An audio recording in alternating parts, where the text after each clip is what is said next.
Hello, I'm Eagle Gardens 1 on Instagram, and this is fucking talking shit with Eagle, episode 383.5.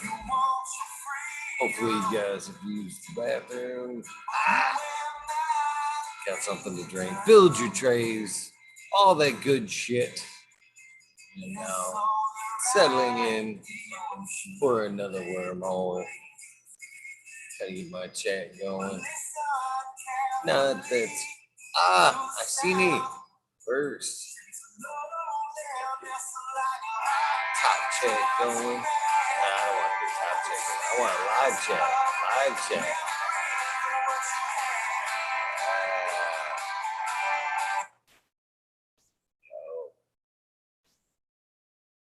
Ill Jester, Cannabis Flower, Mason 662. How you doing?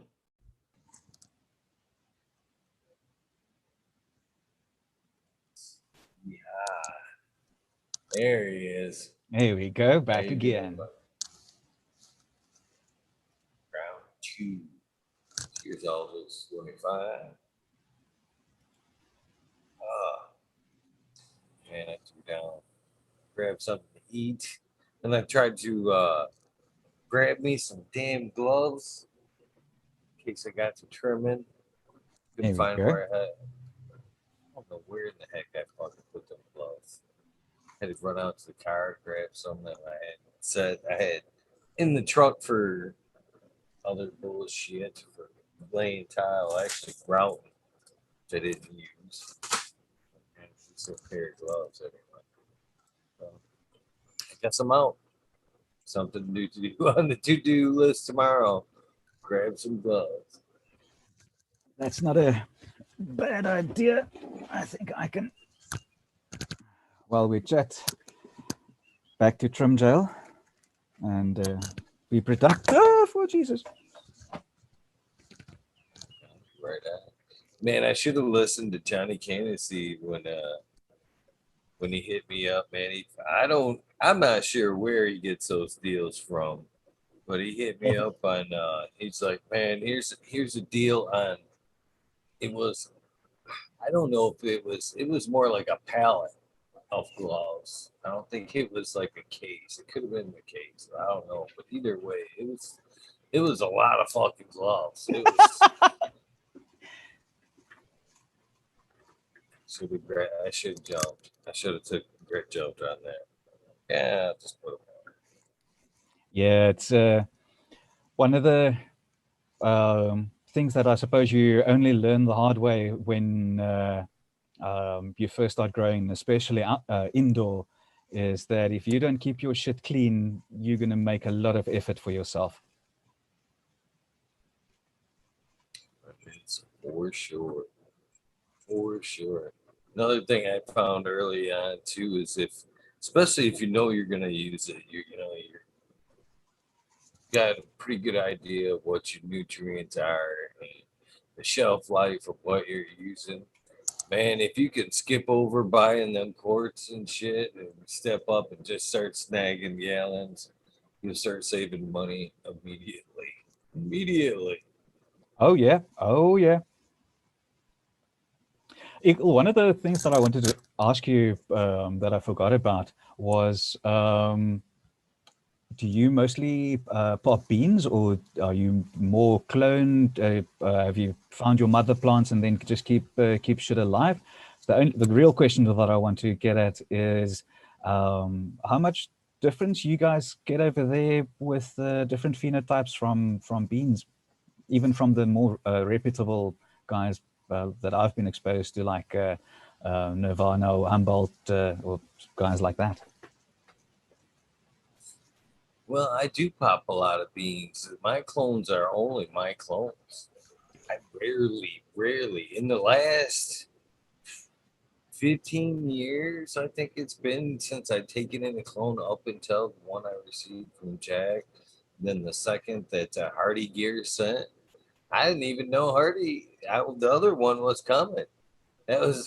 He's just like, incoming, gift basket is what he said. I opened it up and it was a nice little present there.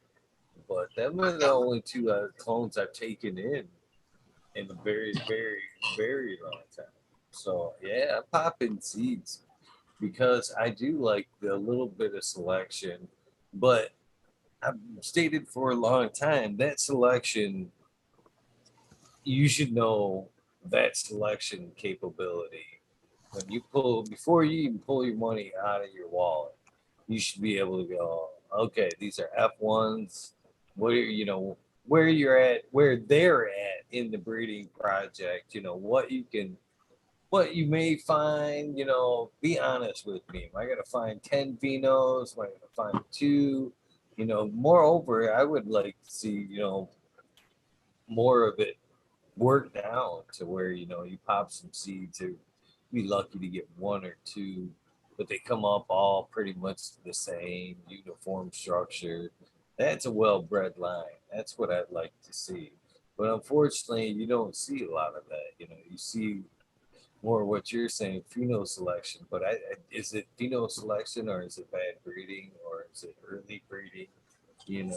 Those are all questions to throw on top of that, I think. Well, cheers, Cheddar Bob 13. Welcome to the wormhole. How's it going, Eagle? Nice to see you. Hey, Wookie. Hey, Bob. Pleased to meet you. Thanks Yeah, for you all the as input you've well. given. That was a fun show. Fun listening to you. Happy to entertain a little bit, to give something back. Yeah, man. Lots of good stories. I like that kind of stuff. No. How's everything else going? I haven't seen anyone for a while. The island lose power? No, I lost power. I went on like a week of like falling asleep at like 9 o'clock. So I kind of blew my load there, staying up until like 3 or 4 for a couple weeks straight. So I needed to recoup. So I can't help but notice the Spider-Man attire there. Barry. What are you talking about? What do you mean? I'm not Spider-Man. My name's not Spider-Man. I knew it was there. I knew it was there. So I tried to stay up the last couple nights to catch the wormhole, but and I had your shirt and I had it on and I was like, I'm gonna stay up. I'm gonna show him I got it on. And I fell asleep and it went into the washing machine today. So next time. So with your what was it? What is it? What is it? What was it with the wheat? It's not wheat thins. It was the cereal. You know what I mean? The adult in me likes the wheat side, and the kid in me likes the frosted side. You know what I mean? Yeah. The shredded mini wheats. Yeah. There we go. I think you have some of that in you, Cheddar Bob. I think you still have a lot of kid in you there, and I think it would be funny. I think it would be funny because of the many seemingly superhero outfits you got. I think it would be cool if you found you an old like fucking race car bed and turned that into like a fucking living organics bed and put that fucker in a tent. Yes, totally. Just leave. Wouldn't it be? It would be awesome. I would totally I think do that it. would be fun as shit, man. Couple of them, man. The old race car bed, but instead of a mattress in there, just have it be like an organic fucking. Totally.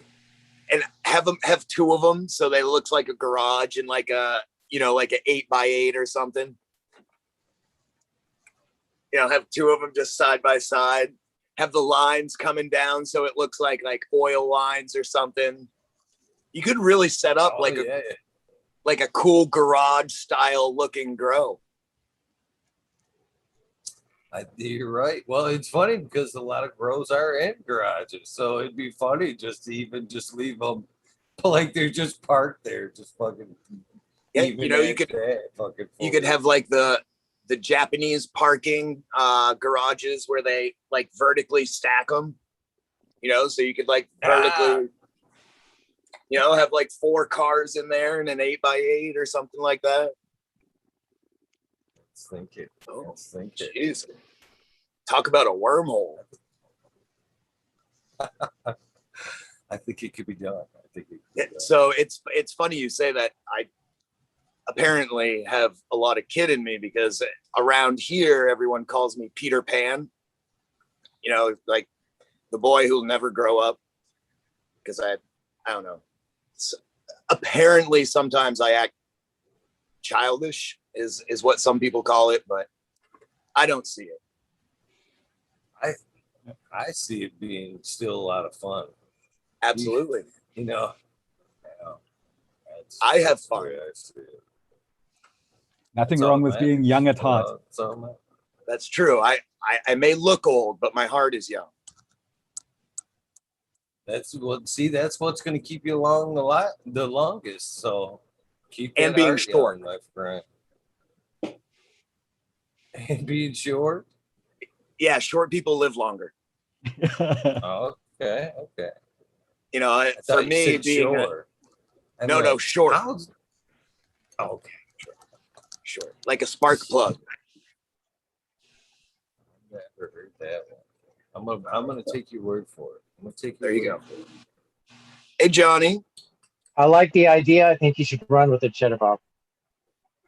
I don't do too much running nowadays, but no, I'm talking about the cars, and I think you should go with that. Run with it. I think that would be awesome. Once we're looking at trying to buy a house, so once I have like a property that's my own and I can play around with space and do that, like I've got some stuff planned out, and that may have just made the top 3 to 5 on the list. I'm telling you what, Eagle, I think that was a rockin' idea. I'm telling you, because that might be Shark Tank worthy. Yes.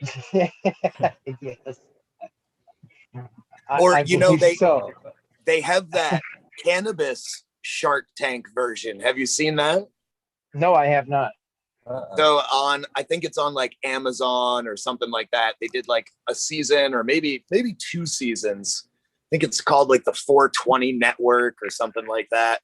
But they do a cannabis Shark Tank with these like, cannabis entrepreneurs that made it big that are now basically running the industry. And it was kind of neat for are they pimping people's grow rooms? No, they're not. No, they're like stealing people's ideas and giving them a little bit of money for it. Oh, okay. Capitalism. Right. Yeah. Yeah. Capitalism. Yeah. It's funny. I was actually folding my shirts today, and I was counting them up. I was like, holy shit. I think I have 23 or 24 of them. That's a lot of superheroes. Yes. That's a lot of shoes to fill. That's what I'm saying. That's a lot of underwear to put on. Especially the ones that wear it on the outside like Batman. Yeah. I'm glad. Yeah. Totally on the outside, man. He is. Yeah. Leotards and underwear. I might actually do that. If Eagle had 2 funny thoughts on that shit. One, your dresser better say across the top of it, Hall of Justice. 2, even though that's what my 2, even though you probably have a washer and dryer as part of like the uniforms, you know what I mean? I would go once a month to the laundromat as superhero bitch. Be like, man, and fold up like Superman's outfit. Be like, these motherfuckers can't do shit for themselves. Press steamed, ironed, and folded, starched. Oh, Eagle, this is good, man. I like this. You sure you didn't have any mushrooms? No, I wish I could take credit for that. No, I was gonna say if if you had partaken, I would have switched shirts and maybe even done the leotard stuff. Yeah. Dig out some of the OnlyFans content. Yeah. We have a male version of that the Sliver episode. Did anybody check out the moon tonight? Yeah, No. Tonight's not a full moon, is it? it's the super moon tonight. It looks like there's a sliver of it gone. Already? Doesn't look full. Yeah, I think last night was the super moon. Well, tonight's Tuesday, right? Is it? Yeah, Technically, was. yeah. Wednesday, tonight- where Wookie is. No, today's Wednesday. Well, no, not for another. Well, it is for you guys out there. I'm behind you guys. I'm a few hours behind. Everybody's got a different time zone here, you know. Man. Yeah, I'm sitting at Well, I'm sitting at 11 after 11:11 right now. Well, that's funny. Oh, nice one. It's 11:11 right now. So I'm at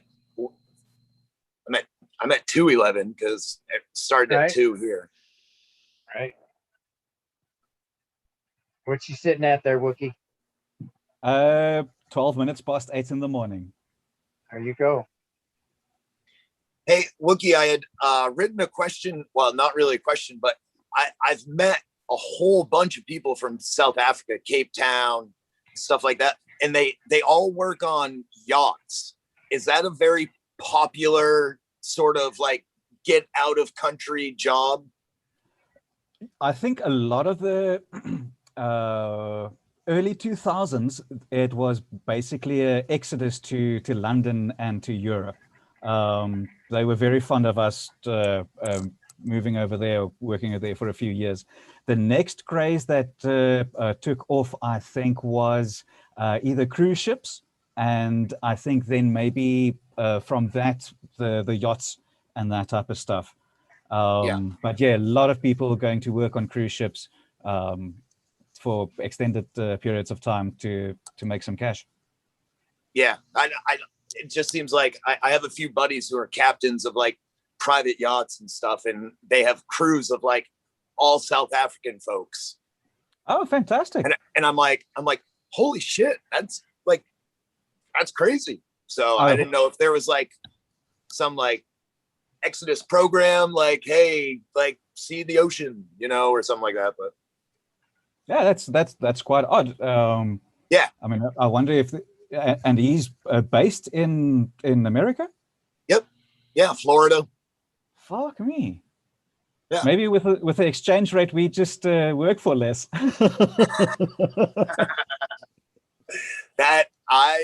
And there we go with capitalism. There you go. Because Maybe I tell there's some you, kind of a mistake in the change and paying of the different monies, you know. I mean, it's fun earning dollars, but I tell you, if you like me want to import yourself HLG 650 Diablo or something like that, never mind the conversion rate, but then the import tax, oh, it fucks you hard. It puts a little dent in the wallet, huh? Oh yeah.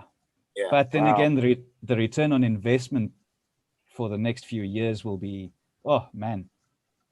Yep.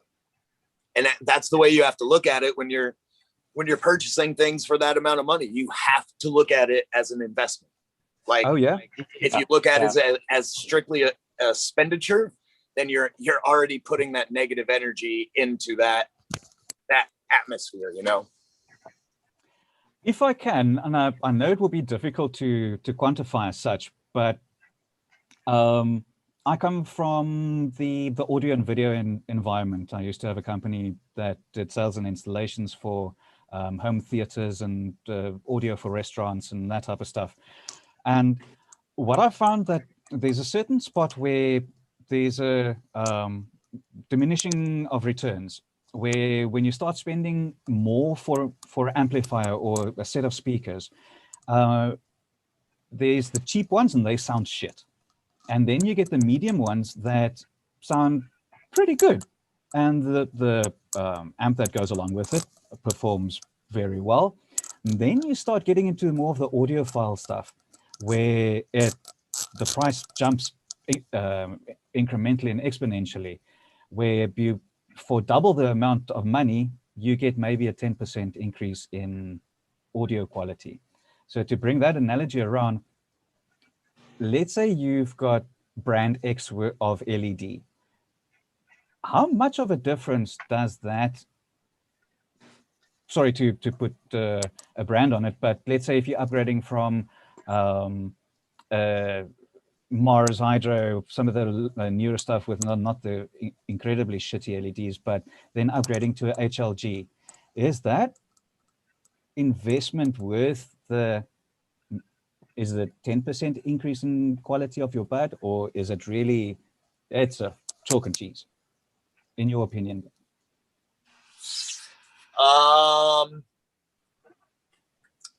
Geez, like personally, I think it's subjective in how it makes you feel. As far as the mechanics of the actual lights, I don't know. That's my best answer. Because I would love to be the fanboy and have my HLG light hanging and the slaps against the inside of the tent. But if I can save quite a bit of money and have maybe 10% or 5% less of a great plant, then shit, I can always try and tweak that with better growing practices. Yeah, you can make a half decent light. The lighting is only a third of the equation when growing, right? So you can tweak your other elements to compensate for that light differential. Light's not the ultimate end all for growing, and it's what you're trying to go for too. If you're going for a yield, then you're going to want that little bit more penetration and that higher wattage, and maybe better diodes and less heat dissipation to control your environment better with, because some of those lights don't use as much copper and stuff, so they don't dissipate heat the same. So, there are variants in those prices that can add up to a lot in the end. Most definitely, I agree. I just popped into my head thinking about, I don't unnecessarily want to buy or to pay just for the name, shall we say. Like if you're buying a pair of sneakers or whatever, yeah, there's some of those sneakers that are ridiculously priced, and yeah, they don't work that much better. It's just for the look. Right. Well, that's the question I was wondering when you brought up the import charge of the better light. I was like, man, there's got to be an African company building an LED that has to be comparable without, the shipping costs, the extra. And if there isn't, to me, that would be a deal killer. I mean, if I had in your comparison here, if Mars Hydro, if I could grab those lights without all the extra, I would get the extra. You know what I mean? I've talked about that when I ran these back here, because I ran a side by side with the Blue Loom Plus and the fucking Mars Hydro, and for the cost, I mean HLG, I mean discounted, you're looking at what, $800, $900 to $1,000. That's 4 of them lights back there. I mean, that's 4 of those lights. I mean, even, especially if the availability and without the import charge and that, I mean, that's rocking one every 2 feet back there on a 4x8 tent, and I think that would be overkill. It is. I think you'd be better off with 3 in that space. And that's another thing, Eagle, you just touched on, is like those 600, 700, 1,000 watt LEDs that they're putting out now. There's legitimately no reason why anyone should have one of those in a tent. They're to run them at 100% is way too strong for your plants. And you can't get your environment in a tent dialed in as perfect as it needs to be with all the supplemental stuff like CO2 to run it at those high ppfd numbers, you know. So when you look at it that way, like for a tent buyer, yeah, those medium price lights that are up to 400 watts or so are like perfect for tent growers. But if you're in a more open space, you're going to want that, you know, with higher heights, you're going to want that 600, 700,000 watts. So it's, you know, it's one of these that, just like growing cannabis is, it's different for every single person. Location. Are you growing in a tent? What's that? Are you growing in a tent, Wally? Oh, currently, yes, I do. Not currently. I'm using my tent as a drying and curing room, just to get a little bit more consistency. So I've got my Yeah, you can control that environment a little easier. Yes, I understand that. Yeah. Okay. Well, So, and again, too, Cheddar Bob, this is another what I wanted to throw on what I was saying for that cost factor too. You know, I could take that HLG, what they say that's a 5x5. You're going to get under that with a lesser amount of money. I'm spreading Just my start 20. canopy out to a 4x8. You know what I mean? I'm actually created a bigger canopy for cheaper. You know what I mean? In that tent. I think it's another factor to figure out too. Yeah, and like Smiley was talking about, you're talking about your what is it? DLI? Is it DLI? Yeah, daily Right? light integral. Yeah, so you're also taking that into account, and I mean, there's so many things when it comes to lighting. Like, it's a really hard topic just to start to try and get your head wrapped around, and then you come into prices and stuff like this right here. That's a Spider 2X from Fluence Bioengineering. It pulls 345 watts from the wall. It consistently puts out 1.5 pounds to 2 pounds a harvest, no matter the cultivar, in a 4x4 tent. So it costs $810. Now, the one behind me, the lit lighting strip, is a 520 watt fixture. Probably not the same diodes, but that cost me $600, and I got like 2.5 pounds out of that. So it's like, you know, higher wattage, less money, less, like a little less perhaps quality building, maybe. I don't know, because I don't build them. But you know, I have an expensive light and I have a slightly less expensive light. And the slightly less expensive light, even though it's more wattage, you know, kind of killed the Fluence. So I'm looking at these more moderately priced lights, and especially some of these custom light builders that are doing it themselves are doing really, really good jobs. yeah, I've got a Bloom Plus 4000 in mine. I've only got it at 3/4. Yeah. And it's blasted. You know, I could turn it up a little bit, but it's just going to create more heat. You know, Right. Yeah, I run my Fluence full blast. You know, I adjust my PFD by height, and you know, but I have to dim down my lit lighting strip. It's just too strong. So yeah, I don't know. I suppose by turning it down, you might extend the lifespan of the LEDs ever so slightly. But Yeah. Is that something really I think it's negligible, I suppose. I wasn't even I thinking would, about that. yeah, I did would consider it negligible.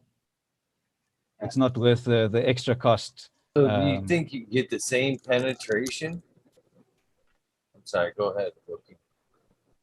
Oh, well, actually, to continue on what you just said, Eagle, drawing back on the audio side of things, I always like to have multiple points of sound, and to bring this over to the growing side, instead of having one light for penetration, why not have then, instead of one expensive light, have then multiples of the more cheaper light, or like the bars. That, I think that for penetration, those bars must be amazing. That's what I was getting ready to ask Cheddar Bob. Was I mean, are you noticing the same penetration with your light just blasting and picked up as you think you would notice with the light turned down and then fucking sitting on the canopy? Well, that's kind of hard for me to say because I run a scrog. So, you know, I clean everything out from beneath. So the penetration, you know, I don't see it drop off like I would if I was growing straight vertical plants. If that makes sense. Does that make sense? Mm-hmm. Okay. But Yeah, what I did notice is that, you know, sometimes when you scrog, you have those little things on the bottom, you know, the little nodules that grow out, and they'll grow like a calyx and stuff. So under the spider 2X, like they were noticeably crystally and, you know, larvae. But under the lighting strip, I mean, like down almost at the soil line, like I had a hard golf ball size dense nugget.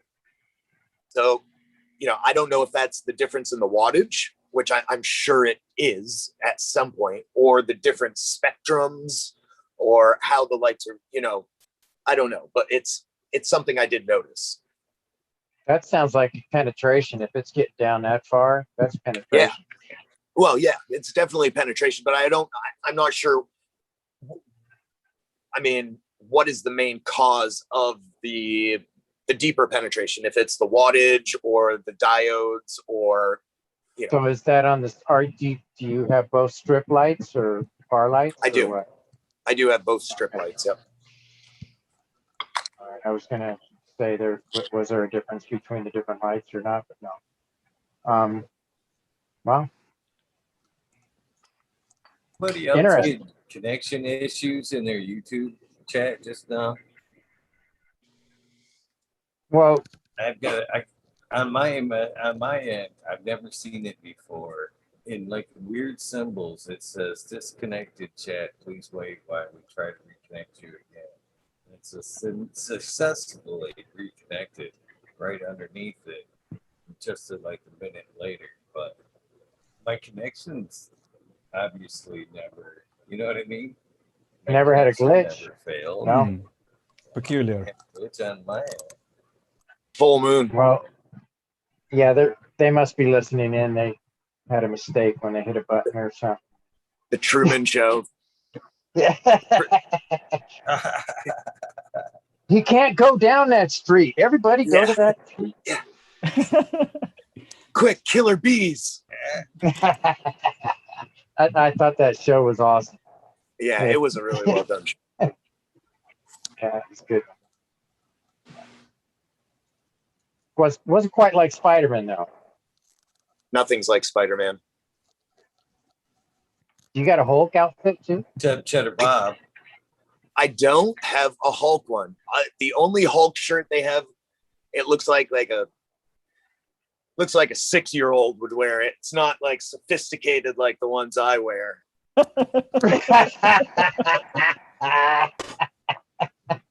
Gotcha. No, it's just it's not cool. I don't like the way it looks, so I haven't ordered that one. I did just order a Punisher one. Nice. So, nice. Yeah, add that to the collection. Do you got a group one? A what? A Groupon? A Groot. A Groot? No, they don't. You know, make he's a superhero. You know, he's a super plant. Yeah, he grows on you. That's true. And I think I secretly think Tao is the voice for Groot. Yeah. That's a good possibility. Dude, I have never been so convinced that I am listening to Vin Diesel as I am when I hear Tao's voice. Right? Like, every time I shake my head, I'm like, there's no way that can't be Vin Diesel. And what is Vin Diesel doing hanging out with all of us on this cannabis show all the time? It's awesome. And you never see a photo of Vin Diesel and Tao in the same room. So fuck that.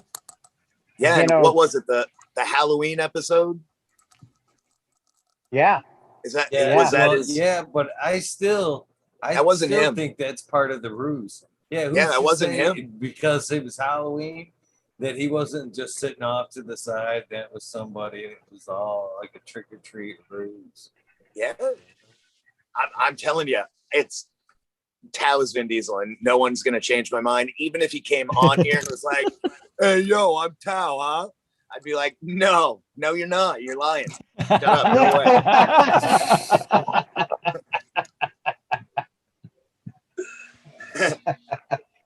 Oh, that's too good.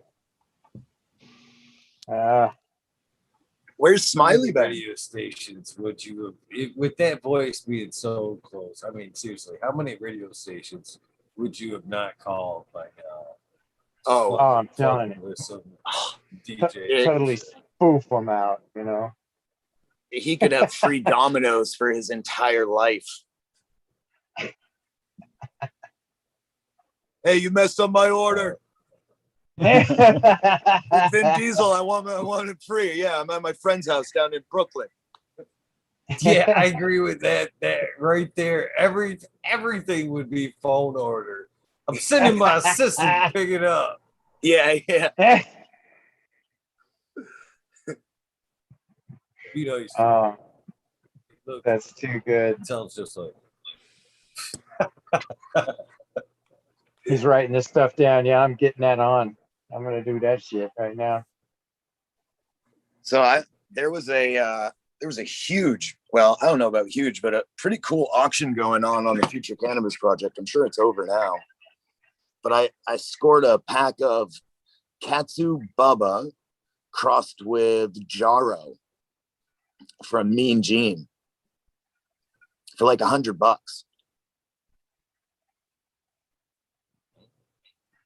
I've never heard of it. I apologize. So have you heard of his root beer? I haven't heard of him or the strain. Oh, okay. Well, then I have no relevance in this conversation then. Disregard. No, it's not that. It's No, just, disregard, Johnny. That's fine. I'm That's just fine. so new. No. I'm just so new at this.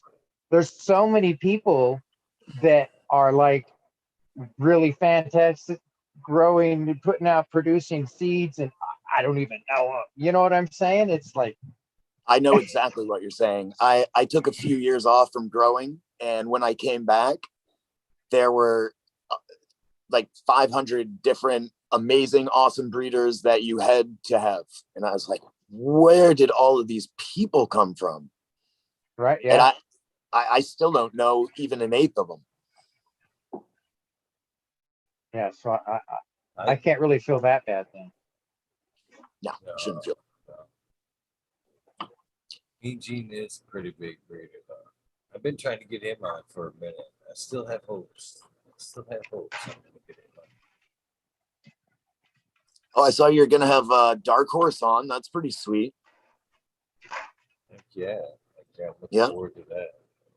I'm running his Bruce Banner number 3, actually, as we speak.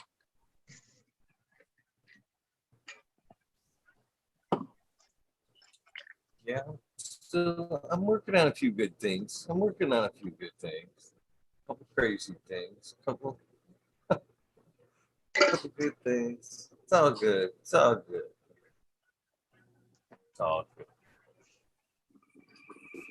Cheers. What are you dabbing on over there, Cheddar Pop?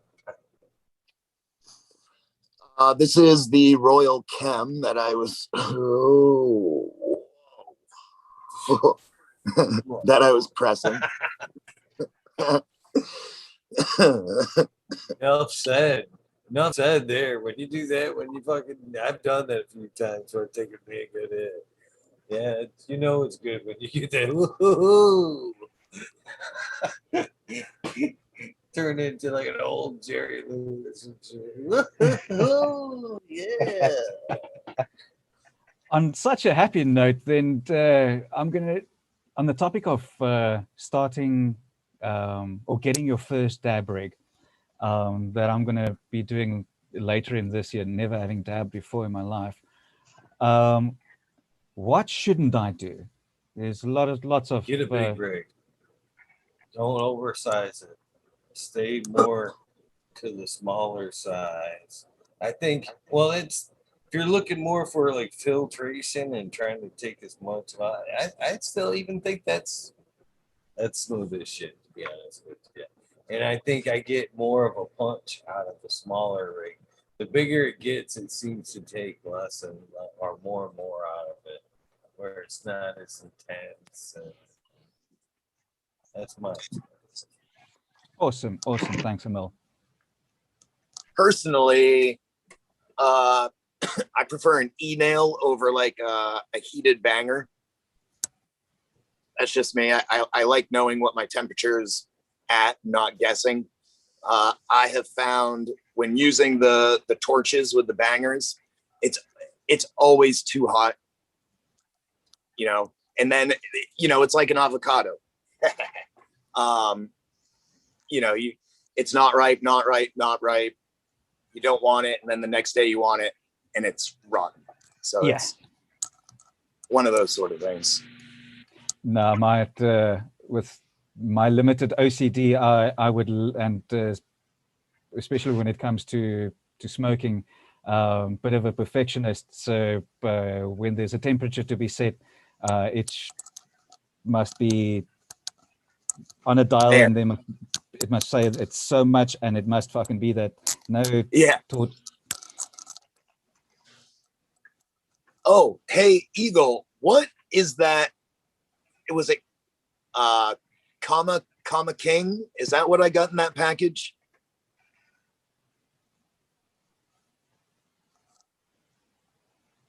Kona King, I think it was pronounced Kona King. And that was Kona King. Yeah, that was by Canna Genetics. So any questions about the lineage or what you can expect, you could either, well, that episode that he was on, it gave away a lot of those genetics. He went through and described a lot of those strains. Cool. But that's who you could, if you wanted some very specific questions, that's who you could ask. He was nice enough to send over a bunch of the hat pins and stickers and some cool shit. And I actually, man, it's hard to Bob, when like Campfire and some people send some shit over. They're like, okay, I'm gonna send you some shit, some for you, some for to give away. And of course, I don't It's hard to pick what you want to keep and what you want to give away. Yeah, man. There was like 10 different strains there, man. I played like the fucking rotate thing about 10 times, man. I'd be like looking over it because I laid everything out. Johnny seen them in like the pre-packaged, the t-shirts. I made them up before, 420. Yeah. They were already a done deal. So I laid them out and I was like, okay, this goes with that. Then I would like rearrange them. Okay, that one didn't have a hat pin, so maybe this one sounds a little bit more fire. You know what I mean? Genetics, trying to like equal it out a little bit and then keep myself out of the mix. You know what I mean? Oh, shit, that one does look pretty good. Now I got to redo all of them again.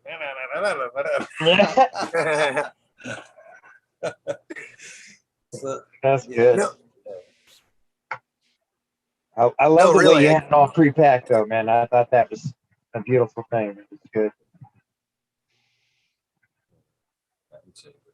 Good, Cheddar. I don't know. Very good then. I blew you out the water. Yeah, that dab. I'm still kind of whoaing from that dab, when I walked back over to the tent, I don't know if you noticed me with the camera, but I was kind of like, stumble stepped over here. You were glitching. I was. There's a glitch in the matrix for a second. Yeah. So I'll be taking down my gone dog, the one I got outside, the one I threw outside. I ran it for it's going to be 10 weeks outside. You can still where are you? I'm in Vegas. Oh, okay. So you can you can grow 10 months out of the area? Well, no, it gets blistering hot at times. You wouldn't want to have a plant outside. Yeah. So I guess you would have like 2 seasons to grow. You would have Okay. spring and fall, basically, are the times that would be available for it, more or less. Yeah, we have about, I don't know, 90 days. Maybe, 'cause when it gets up to 100, 112, 120, it's just not feasible to have it outside, right? Yeah. I would The plant would go die. into heat exhaustion. I would absolutely die. It gets 82 here and I don't go outside. Oh, that's too hot for you. Oh yeah. Oh yeah. I'm a total, where my ancestry is from, it was like cloudy all the time. We didn't have sun. So yeah. Oh, I grew up in Oregon. I know what that's like. Yeah, I would be absolutely toast. Yeah, I've had to acclimatize to quite a few different climates throughout my time. Yeah, that's one I wouldn't be able to take. I mean, I was out in Vegas for like 4 days and I almost died. Yeah. And I think it was like winter out there. It was only like 90. The heat down in Vegas, is it a dry heat or a humid heat? Oh, super dry. There is a portion of the year that is very, very humid, and that's the monsoon season. Then it gets uncomfortable and muggy, I suppose. Oh yes, and then it's very uncomfortable. Yes, it makes it kind of hard to breathe at times. It's kind of weird being a lobsterman, an offshore lobsterman. We'll leave in the morning when it's dark and it'll be nice and cool, and we can feel the change when the sun comes up. Then we'll get far enough offshore so that there's a little breeze and it's not as hot. But come the end of the day, when we start heading back in, there's always this spot that you hit, and you can like just a wall. It is a friggin' wall. It feels like someone put a hot, like wet fire blanket on top of you, and it's just like instant. Just you're sweating, and it's like that. It's crazy. That's what it's like out here when it just starts to rain. Before it starts raining, when the barometric pressure starts going crazy and stuff, man, I can feel it. I'll start sweating. I'll go, okay, it's gonna rain. It's almost like you can tell your body reacts to it instantly. Yeah, I totally understand what you're talking about. Yeah, but I'm not on a ship. That thing's moving through our area. You know what I'm saying? Yeah. Or a boat, or a boot. A boot. A boot. A boot. It's a Canadian boat. A boot. A boot. A boot. Where's Smiley been? I haven't seen him lately.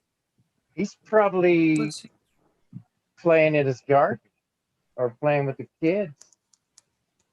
Probably not that. He was in Both. last night. Both good excuses. He was in last night. He he's probably trying to tie things up for see you tomorrow, Mr. Pat, Dark Horse Tattoo, working on his bathroom tomorrow. Anyways, he's in chat. Uh, he's probably getting ready for the organic takeover tomorrow, which was early. So he's probably trying that to is. rob me all the pay Mary type shit. You know what I mean? Rearrange a little He's time. probably going to bed early tonight, getting rested up for that.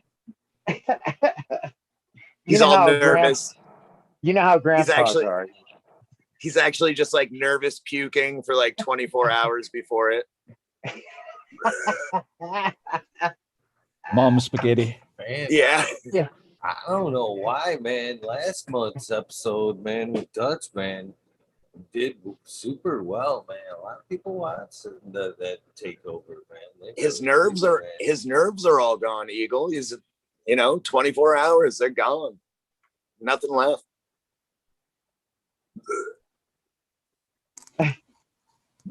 Killing it, man. He's killing it. Just a quick question out of the blue. Go ahead. Sorry, Eagle. While I think about it, you guys have so many weed-related conventions or expos or just get-togethers. That's probably going to start happening here in South Africa, hopefully quite soon as well. If you guys do know, are there any legal things that you guys experience, like obviously with the amount of product that's going to be concentrated in one area? Are there certain legal hurdles that one must put in place if you would like to arrange an event like that? Is that something that you guys maybe could speak to? You might want to talk to this guy, Seth, this guy, 7979. He might have some information on that. Yeah, because he's done a few events, right, Eagle?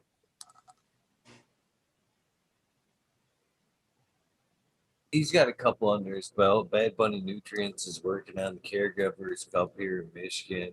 I've never tried to put together an event like that. As far as going, I've had, it changes from event to event what you can bring in. Most try to keep you to your legal limit, which is kind of hard unless you're carrying all your cards on you, because that varies, quite a bit from person to person. I mean, here in Michigan right now, you can carry 2 on your person. So, like a good event, they're cool people and not just trying to shove product down your throat. We'll let you bring 2 in. You know what I mean? You smoke down with your friends, and they don't necessarily like to see it like broke down. You would give it to your friends. You know what I mean? They usually kind of frown on that. Pre-rolls, they don't say shit about usually. But it's usually, I've been to other events now, like even High Times, where I walked in and obviously fucking had, it was my legal limit, as a caregiver, I can walk around with 15 ounces. You know what I mean? So, walking in, but High Times didn't know that or question my cards or anything. But I have most definitely walked into a High Times event with a backpack and ready to fucking burn down. All they do is fucking smile and give me the fist bump. But what's funny about that as well is in that same night, that same day, I've been asked to go take my stickers back to the car. Oh, you can't have a stack of propaganda. Nah. Take that shit back to the car and come back with your backpack full of weed. Leave them stickers there, though. You didn't pay. You didn't pay for a spot to drop those stickers on. Basically, yeah. But you bring your backpack full of weed back. And no questions asked. Yeah.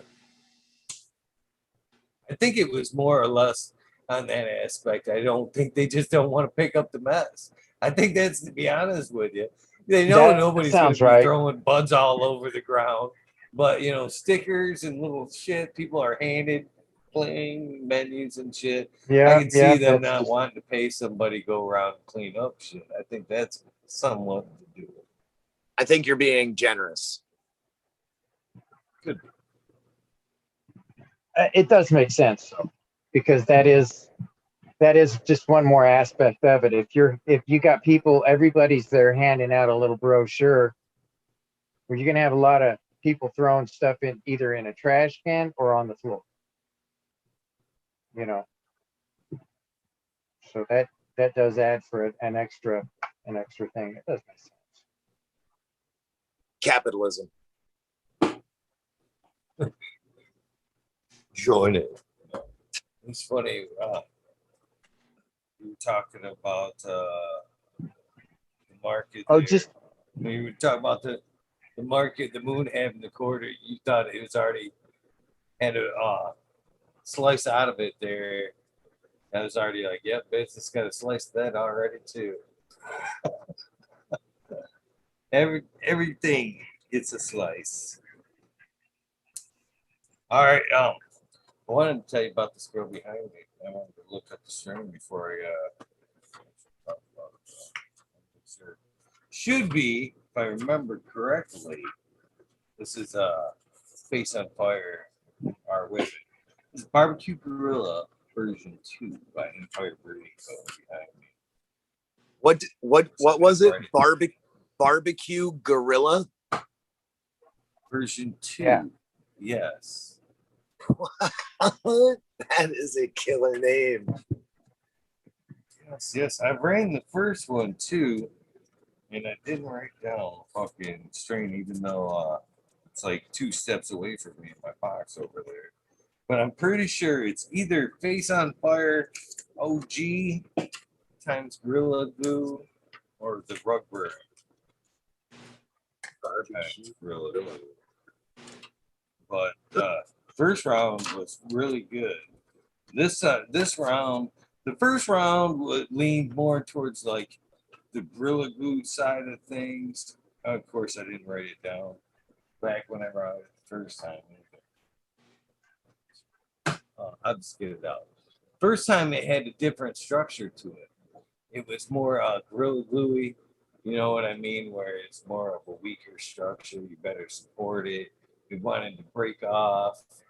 You know, anywhere there's a branch, if you didn't baby that area, that fucker would snap clean off. This girl here, the structure on her is a lot better. I want to walk over to the case and grab that pack so I can tell you what it is. And I'll give her a spin as I walk by. But this one was 1 and 2 and a 4x4. You know what I mean? Under 1,000 watt. And it did pretty well, you know. Little spin there. Lovely, well faded. Yeah. Nonetheless.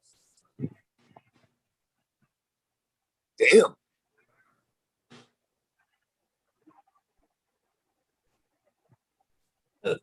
All right, now I'll tell you. I'm pretty sure it's the Rugburn.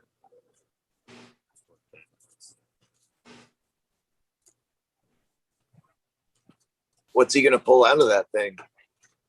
I'm not Yeah. sure, man. It's A all little seeds. leprechaun, It is, a gnome. TG4 times Face on Fire. So it's the second round of that. That's the first round. Well, I just wanted to let everybody know there's a little bit of good news that Stony Baker Man MD came out of his coma. Oh, I'm not sure who that is, but that is very good news. That's one of our guys that hangs out here from time to time. That's But great news. he had like a heart attack or something, and he ended up going into a coma. And he came out of it, and he's hungry, so that's a good thing. So, Absolutely. Man, that's rough. I just wanted to let everybody know. You know, whenever any of our gromies have issues, you know, we put out a prayer and good vibes a couple of nights back. You know, and it helped. Yeah. Good. You know, so that was a blessing. I just want to let everybody know that he's doing good. Eagle has Doing better. he's done a really good job at developing a tight knit community where giving everyone an opportunity to know each other, you know, in a friendly environment. It's cool. Thank you. Yes, it's a blessing. It is. Thank you all. And Yeah. it left me day 2, day 3 when everybody started helping with this thing. And it's even more so now out of, you know, just me, way past me. There's so many people now that help contribute, you know, help get guests and shit like that. Now it's way beyond me. Way beyond me. So many thank yous. Both you know, for people that come on, people with the help, people that, you know, hang out every night. It's definitely. I'm kind of digging this. Like, I've been calling us like eagle feathers, you know. I'm kind of digging, you know, other people have their things, and I'm digging the eagle feathers, you know. We're keeping you up, we're helping you fly, we're all working together, like unity, formality, you know. Might stick. It might stick. I like it. I like it. It sounds good. It sounds good. I just wish we could take my name out of it. You know what I mean? It's like I said, it needs to be a community thing that it's known by. You know? Well, the feathers are the community. The eagle is the core, the being. The feathers are what helps it be the eagle. You know, I'm still rolling off of the Eagles garden, and we're just his garden, and it's growing, Dave. Where is hose? Where's hose?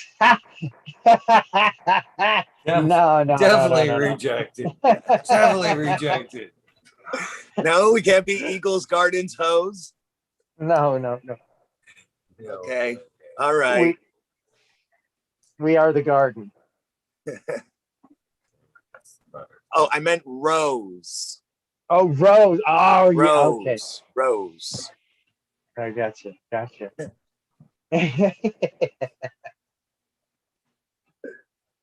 Oh man. Yeah. So I'm looking to flip all this stuff at the end of the month.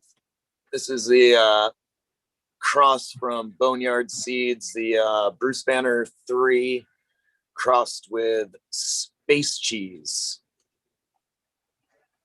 The little Got tester strain. Large looking leaves. The fan leaves look pretty wide. Yeah, they are. They're, I mean, I've had wider, I've had more narrow. I'd say they're maybe leaning more towards fatter leaves, but more so the Space Kush have fatter leaves than the Bruce Banner. So I'm noticing that a couple of these phenos have those skinnier leaves, and a couple of them have the fatter leaves. So it's pretty cool to see the variation. Yeah. Well, if you don't mind me quickly popping in, what's your preferred cover crop? Well, I'm not going to say I have a preferred cover crop. I have one that I have consistently used and I haven't strayed from. And that's the 12 seed cover crop from Build-A-Soil. So that has like 6 different kinds of clover, some like legumes, vetch and fescue. But I've been really interested in maybe switching over to some, I think it's like diachondra, which basically they look like little lily pads, and they really seem to hold moisture really well, and they grow really low and uniformed.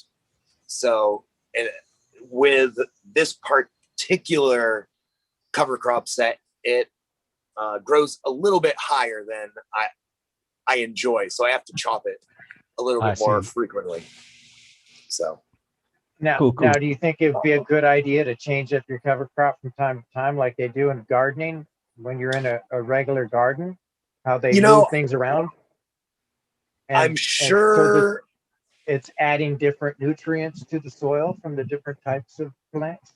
Well, it's adding different in this cover crop case. Like these are nitrogen. These are all nitrogen fixing plants. So these are all grabbing nitrogen, throwing them back into the soil once they start get chopped and start decomposing. So Okay. when you're growing, if you were to grow like alfalfa or something in here, those will have different purposes as a mulch. You know. So I don't even know where I was going with that. The only reason I say that or said that or brought that up is because I watch other gardening type shows, just regular gardening, because I'm getting ready to set up a garden bed, you know, an Yep. outside bed. So that's interesting to me as well. So as I'm watching this, I'm watching these guys, and they're talking about how throughout their yard, throughout their garden, wherever they got it going, they always rotate their crops. One year they'll be doing like their, you know, their beets and whatever in this one, or then they'll have their spinach the next year in it, or you know what I mean? And I mean and I'm they say that it helps the soil to retain stuff in it. Are So these? I would assume these are tilling gardens. People who are tilling. no, No, they're no till. yeah, Oh, well then it may be something as simple as like just the different plant exudates, exudates. yeah, In that yeah, because switch from place to place. each one of the beds has worms and all kinds of stuff in it. Yeah, it may be something as simple as that, but But I but they're find with raised beds too. You know, they're yeah, raised beds. Just yeah. I find with running the 12 seed cover crop that it covers a a large wide a wide spectrum berth. of it. Yeah. Probably and yes, I can add other stuff in, but I'm not as familiar with the other stuff, so I'm a little hesitant. Well, I know I've heard some crops that you bring in cover crops and stuff, they actually cause problems. Yeah, well, They bring in clover, you know, clover. I guess mites really like clover, and thrips really like clover, so they do draw in, you know, pests. But I'm not worried about that. I have predatory insects about. I want to. I'm thinking about the predator stuff that you put into the. Is there something you put into the soil or something like that? There's like So there's I mean there's nematodes or yep something like that. there's tons of different predatory insects. Nematodes, go in the soil, and those are like basically microscopic organisms that eat fungi or eat larvae and yeah. And then you have like your soft-bodied arthropods like beneficial mites like H. miles and Andersoni and rove beetles and stuff like that, minute pirate bugs. I mean, and then you have like bigger things like mantids and green lacewings and stuff like that. Now, those things, are they more for a living bed, or could you use them in? They will survive longer in a living bed. They will thrive. Some species will thrive in a living bed. Some you can add to a synthetic grow, and you know. Well, mine's I got a soil grow. I grow in pots and stuff, but it's organic, but it's not. So it's not a living bed. You know what I'm saying? You want to make sure that there's a food source for them, and then that's where the cover crop kind of comes into play, and the mulch. In the decomposing organic material is where those sort of insects and stuff really, really thrive and hang out, you know? Okay. Okay, that makes sense. So you do, if they won't last long in just your basic soil. Okay, that was my question, because Yeah. it wouldn't make sense to purchase stuff of that nature.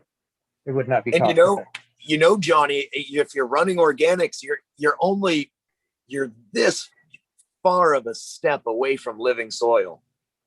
Oh, I know, but I'm not there. Well, I still got when you experiments to run. when you want to get there, I am here for you. All right, I'm all about it, because I am eventually. I plan on working off of Smiley as well, because Yeah, I think he's definitely. got a lot of. Smiley has a great mind for cannabis and all the scientific stuff that goes with it. Like, he's a smart guy. Yeah, I can't wait for tomorrow night. He's gonna tear that shit up. That's gonna be Who a good is night. who is his guest tomorrow? Brandon Rust, isn't it? Okay, yeah, and then he Wow. has someone on. I think he was talking about someone for next month that sounded, I mean, pretty freaking cool as well, but I don't remember who it was. But yeah, Brandon's few months lined up. Oh, he does already. Yeah, yeah. Brandon's great. I mean, if you want to learn stuff about plants and genetics and like microbiology and soil biology, Brandon knows his shit. He's up there. He's into the politics of this stuff as well. I heard him say something about some stuff going on today that we need to be careful about, help each other out. Matrix stuff in Oklahoma, wasn't it? Yeah, something about Oklahoma. Somebody was getting ready to start pulling some rugs out from underneath people or something. Well, unfortunately, it's going to happen in every state as they figure out that more people grow than they realized.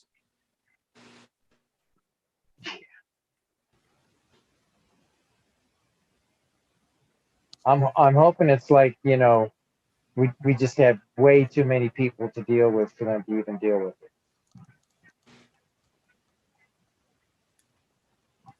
Overgrow the planet. I don't know, man. I mean, they dinged us pretty good in the 90s and 2000s. Late 80s. Came a long way. We have long way since then. We have come a long way, Numbers. but I mean, jeez, man. It's still scary. In a lot of states, it's still, Yes, it's still very. And even with the legality state to state, we still have the federal fight, and then that's going to be a whole nother mess. It's going to be another 20 years before we have something that is steady, I think.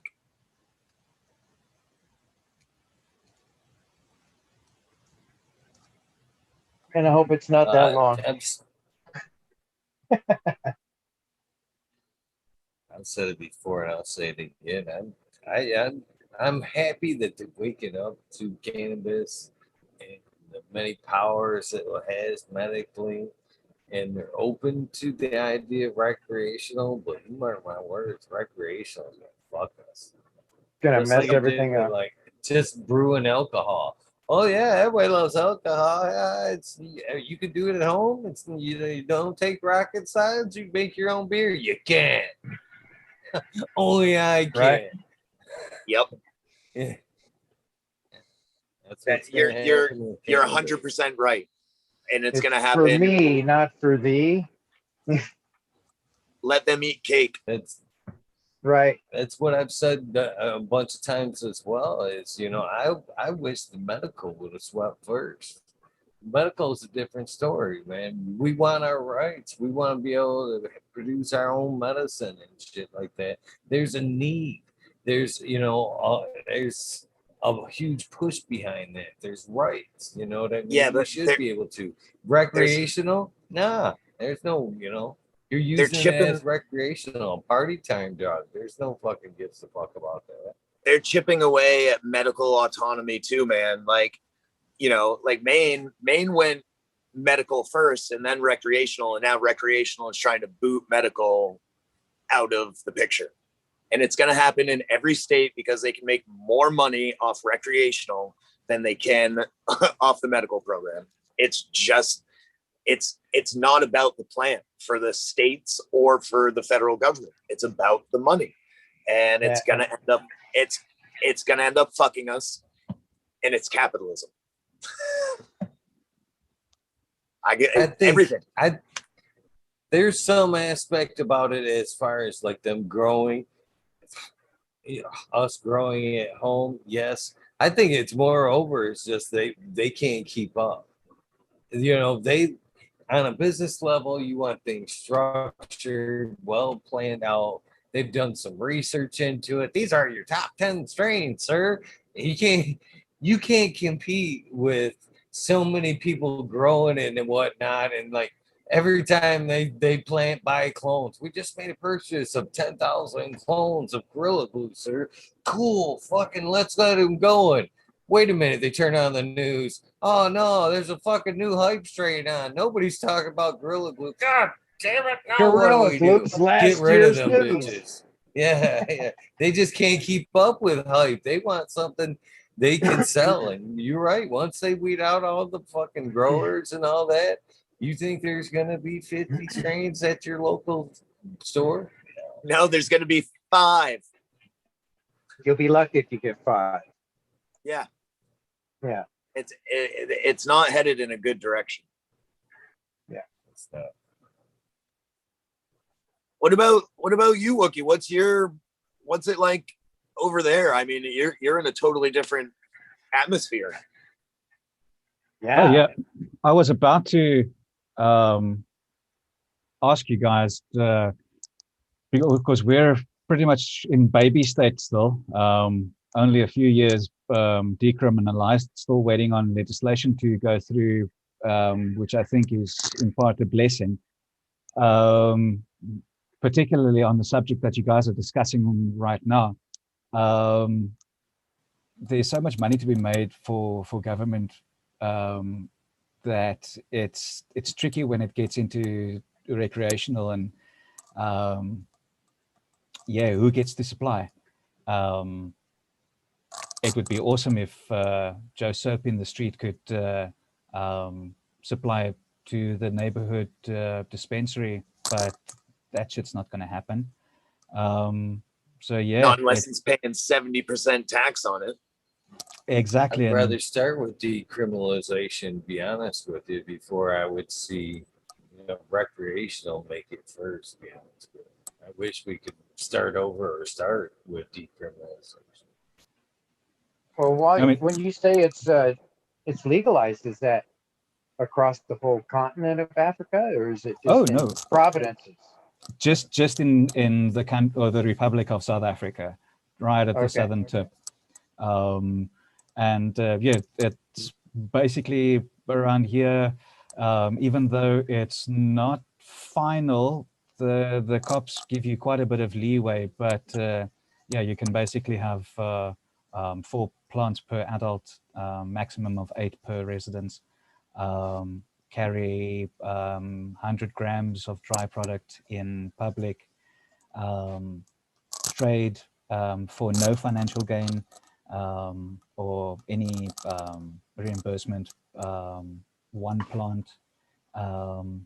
Currently, they luckily don't count any clones or immature plants, but I see that it's in the pipeline.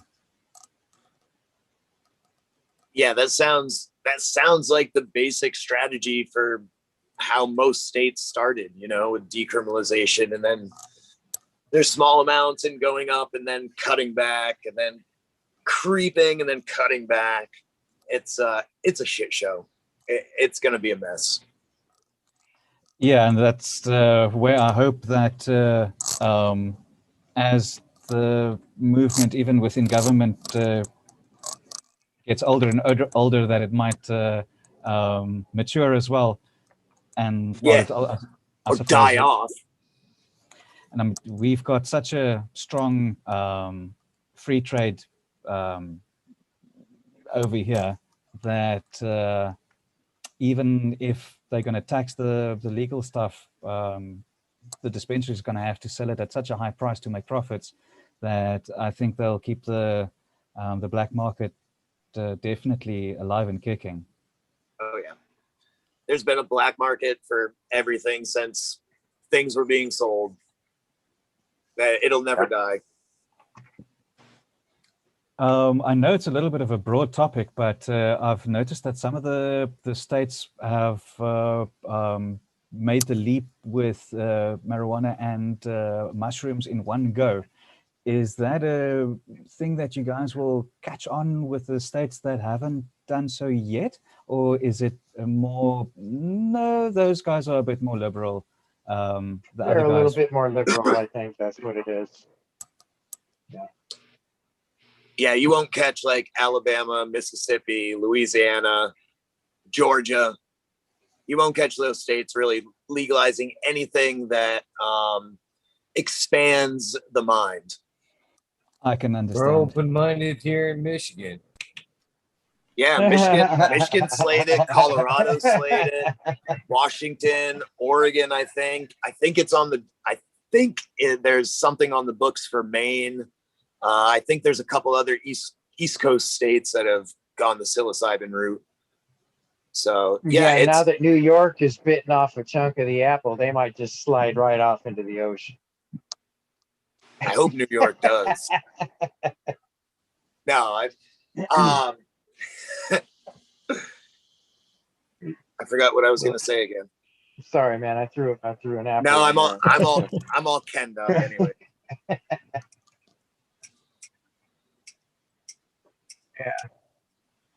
Yeah, there are a lot of states that are coming around, which is really awesome. But a lot of the southern states will not. I don't see that happening. Not soon in any case, I suppose. Yeah. Or at all. Good morning, Yeah. Red. Pleased to meet you, sir. Hey, how's it going? Fine with a lot of smiles. Yeah, same here. Samsung SM, what's up? I just noticed it was 420, so I decided to pop in. Oh yes, it is. So Red Pill, I'm gonna Yeah. help you out. Walk with me here. Walk Yes. with me here. Okie dokie. Grab that phone. I know what's Grab going that phone. on. How do we do? Tap We on are- settings. Tap on settings. Uh, When it brings that up, where it says the account that you're using, tap mhm. on that. And then it will say display name. It will say account, profile, photo, account, display name. Bam. Red Pill. Profile account display. Display name. Yeah. Where am I? Is it on the? Hold on, let me. When No, you that's click not it. settings, I'm on a Samsung too. When you click settings, it should be your Gmail Yeah, I can't account find or settings. whatever. That's what I'm looking for. Is it the three dots? It's way over on the right hand side. Lower right. Mm. Might have to minimize it. You go back. Yeah. I'm not on my Zoom, so I'm like, Actually, I got more participation. Hit more. Okay. And then when that brings up, it says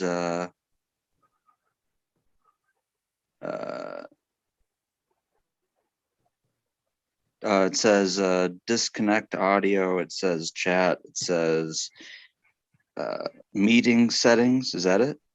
Is that the settings? yeah. Yeah. Yeah. Try that. And then meeting settings, show name. Is that what? Right Yeah. there? Show name. Mm, And then you type your name in there, and every time you come on, it'll display that. It's like you won't have to think about it anymore. Yeah. Hmm. We'll know forever on. We will bury Samsung tonight. You will be forever Red Pit. Mm, where does it say write it in though? Yeah. I think you tap on it, and then it should Yeah. open it up. Hold on, I'm coming to the rescue. I'm joining with my Samsung. The show name when All right, everybody. While they're working on that, let's join. smoke 420, or well, it's a 20 after, anyways. But how do I get it to?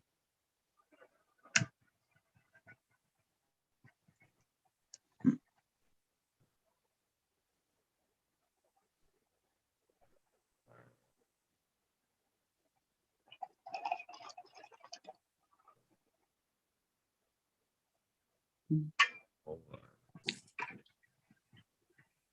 Yeah, I think it's easier to do. Yeah, I hit the show name thing, but it doesn't prompt anything else. It just turns it on and off. I think you got to be. It's easier to do just when you're out of the meeting, and just do it when you get out the next time. Right, Phil? All you got to do is go to the settings when you bring up Zoom. As Mhm. soon as you bring up settings, it'll be that profile. You click on that profile, and then you can put in whatever you want in the display name box at that point. It won't have to be Samsung or whatever. Red pill 710. You be red pill, whatever you want to be. Mm.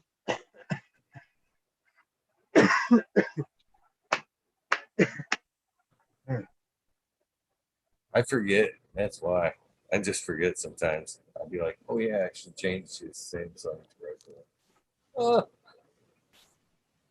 Yeah, I can't get it to do anything other than it has like that little green and the circle there. But when I click it, it just disappears. It doesn't do anything else. Red pill now. It's red pill again. Forgive me, people. Did you have to duck when you walked through that doorway? No, Okay, I was just wondering. I am average height for a woman hobbit.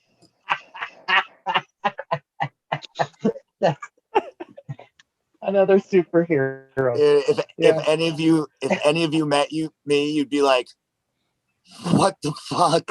Are you kidding me?"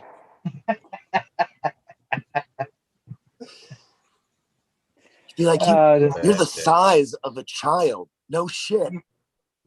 No way.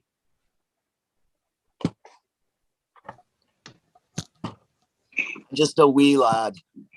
Just a wheelie lad. Just a wee lad. Stupid, But I got lots stupid. of fire inside, you know. Lots of fire. That's one way to make your plants look bigger. Yeah, right. You say, I'm wiry.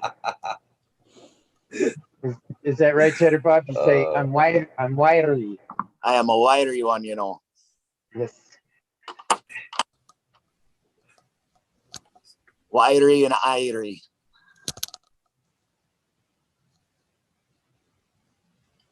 Yeah, so none of my beans have popped up yet in my experiment. Of course, it's only been a couple of days.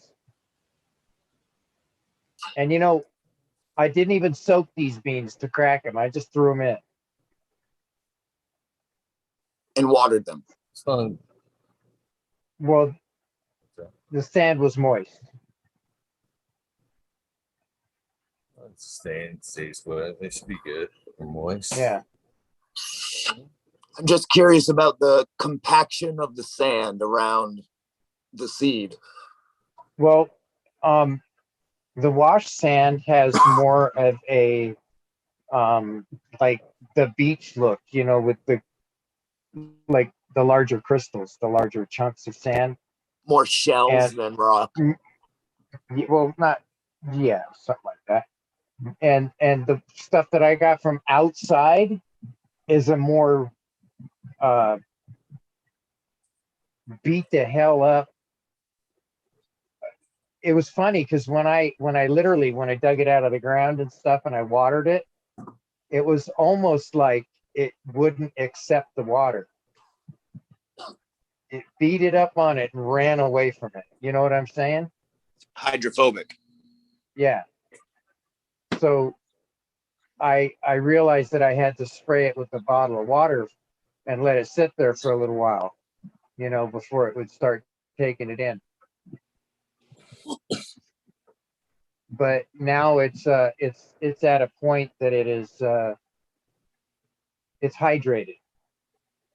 It's not wet, but it's hydrated, you know.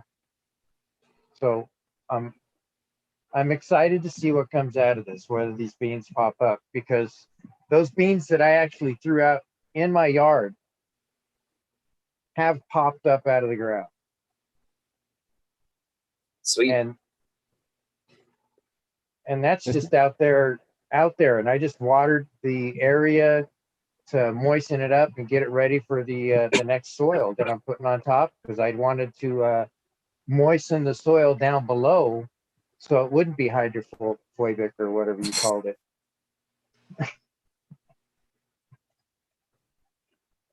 Yeah. So yeah. But I got beans growing up outside. I got seedlings out there, which is kind of interesting.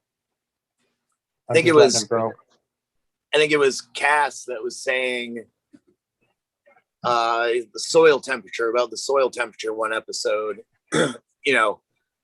Proper soil temperature is like 45 degrees, I think she was saying, to put seeds and clones in the soil to have them pop.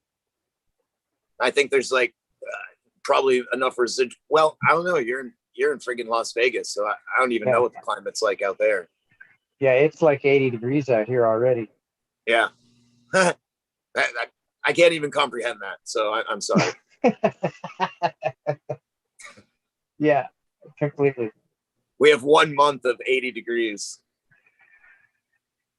Yeah, it's I'm happy when it's 80 degrees outside, because that's actually a fairly cool temperature at this point. Yeah. Well, you're going up 40 more degrees, man. Dude, I'm sweating just thinking about that, Johnny. I'm like, I have to take my hat off. Look, man, I'm wearing a winter hat. Right. A winter hat, bro. Just thinking about it makes me sweat. Yeah. Yeah. It gets pretty hard to control the heat inside my tents. I couldn't imagine. Yeah. It gets to the point where, as a matter of fact, Paul was telling me about something called a cool bot or something of that nature. I mean, even at night, it must be like 75, 80 degrees. Well, when it's pumping midsummer, when it's pumping midsummer, it doesn't get down to like 90 something. Even at night? Yes. Oh my God. Yeah. It's like living in an That scares me. That legit scares me. Yeah. It does me too. Yeah, matter of fact, I'm the opposite though, the way I'm ran. I'd still sacrifice that for having frigid cold, freezing 3, 4, 5, 6 months out of the year. Oh yeah, yeah. I'd imagine with your back stuff though, like the cold, like is really brutal. Really, even this chair that I'm sitting in, it's like a stupid like wooden, like this kind of. So like dowel. And I have a heater on. I should probably turn it off because I'm warm right now. But I took my hoodie off just because the temperature I feel comfortable on. But if I have to like sit at a table to eat and I'm too cold, then yeah, it's painful. Just having my back up against something like this, and me sitting there shivering, and I'm skinny, so I don't even hold on to any temperature anyway. So yeah, I know that feeling. Yeah. And it's not even like a shiver cold. It's like a complete cramp paralyzation. Like, I can't Yeah. move. It's like you freeze on the inside. Yeah, it's Yeah. like in your bones. Yeah. Well, metal is, it always is so cold. Like if you touch a metal surface, even if it's warm, it always feels colder in the air. Yeah. So I always think about that, like literally attached to my spine. It's just something Oh yeah, else. man. I mean, I've got metal all in my throat and all in my knees. Like I can feel like when it hits a certain temperature, like I'm sore. I can't imagine on my spine. Like, ugh. I think I got lucky, and I had the surgery when I was 21, and thankfully it went successful enough to where like I didn't need to have pain medication for long extended periods, or still to this day. So I think I just had a really lucky circumstance. There's other people that the surgery didn't go as well, and now they're Yeah. addicted to pain medication. Yep. Exactly.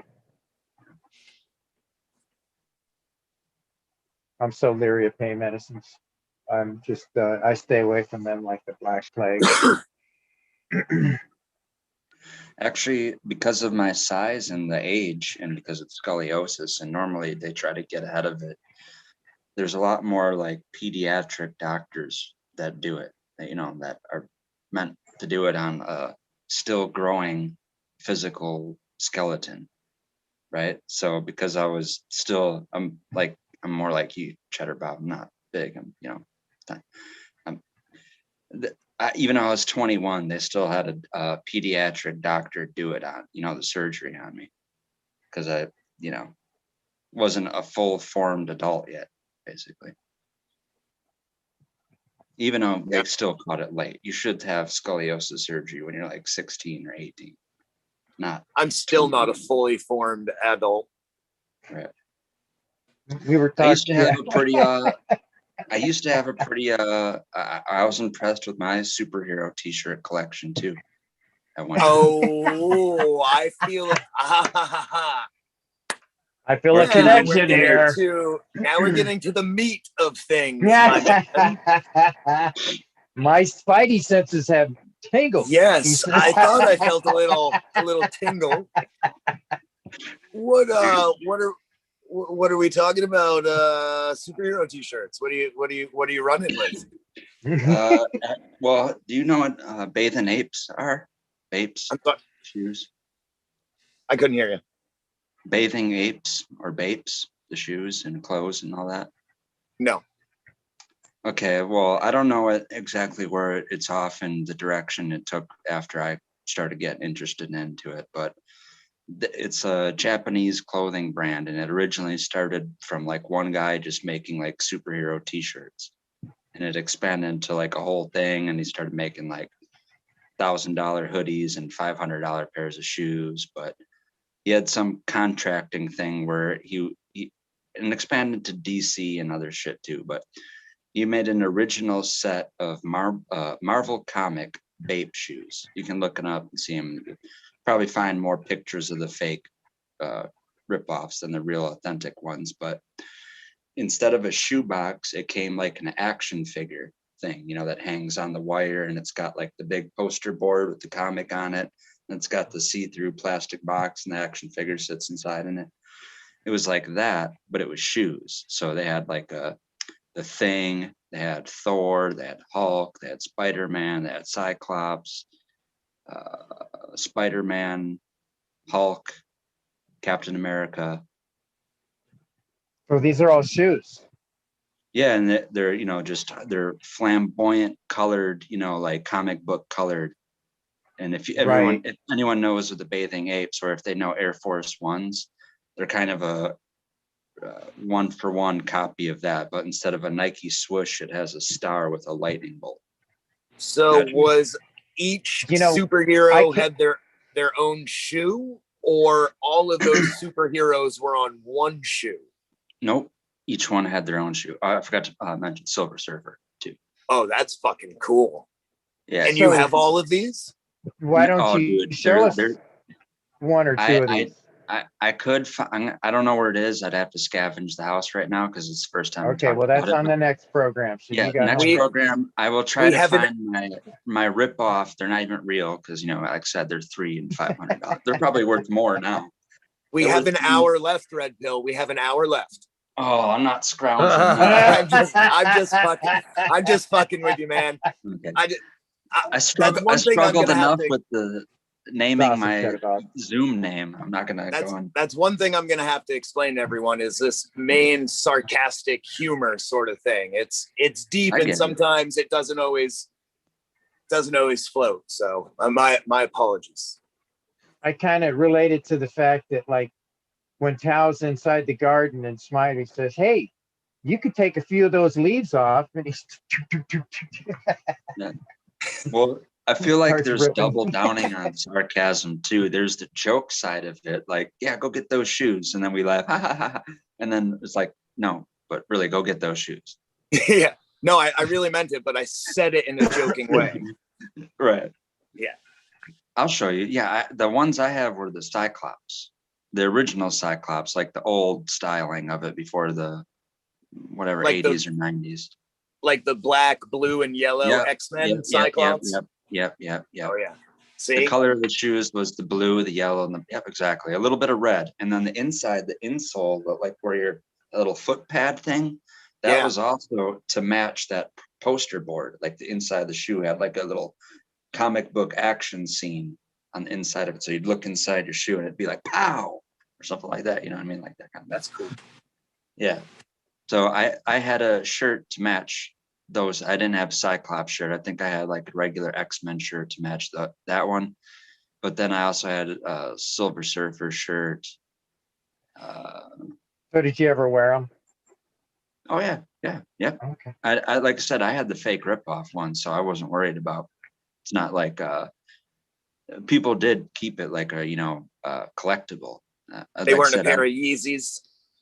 No, this was pre-Yeezys, but Kanye West did have his own exclusive bathing ape. Pharrell had one.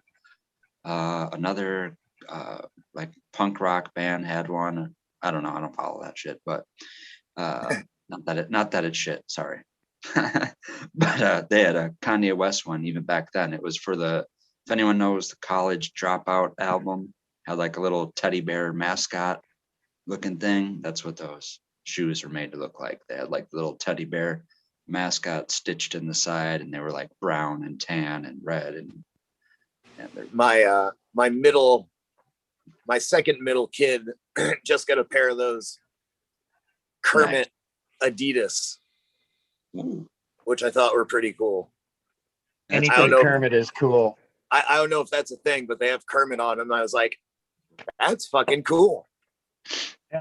And he proceeded to throw them in the trash. I don't know what that was all about. what? But Are they still there? Wow. Can you dig them out? What size does he wear? no,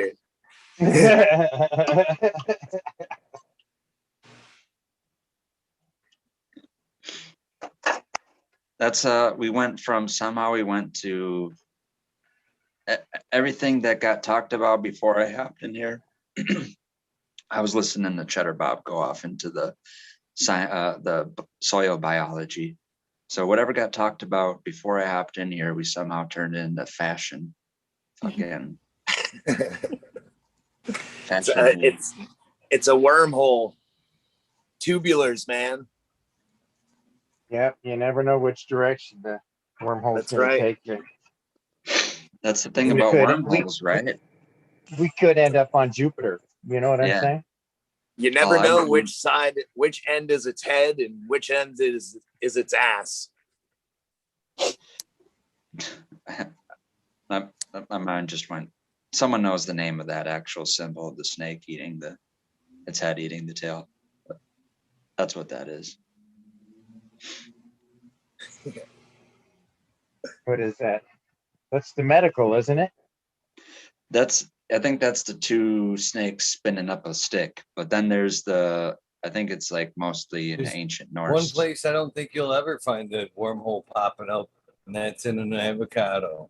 I don't know why, but I just don't think this in particular hole will end up popped up in the bottom of an avocado. Just saying. You're eating an avocado right now. Don't lie. That Red, is an, that's an avocado, isn't it? Just wait a second. Didn't we have this conversation? Don't me and Eagle? We both don't like guacamole. That's not guacamole. That's just a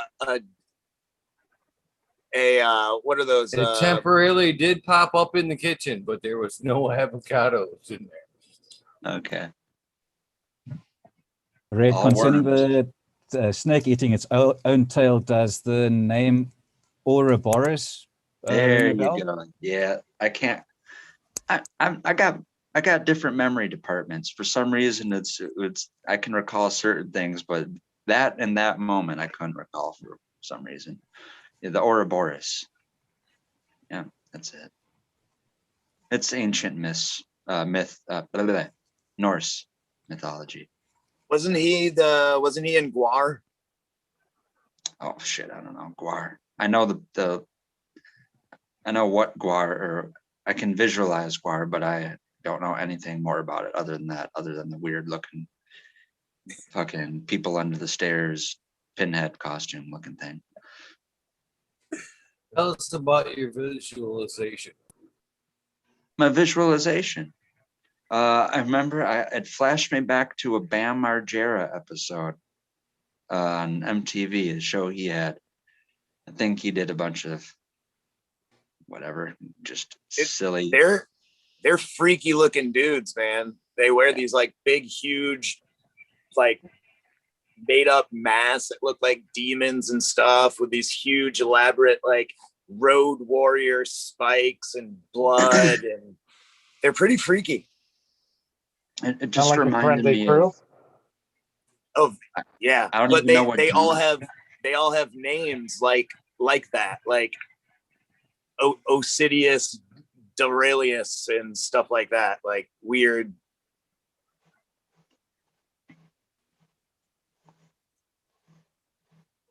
Is that it right there? Yeah, that looks like a drawing of them. But Can yeah, can you increase that at all, Eagle? Let me see here. Eagle, is it showing still pictures? It's showing, but it's kind of small. You should play Guar when you do the shout outs tonight. Yeah. Yeah, look at them. Which That's they them. only have a few good songs. Oh, did it bring them all up there? Or Yeah, yeah. There's all kinds. all kinds of illustrations. Okay.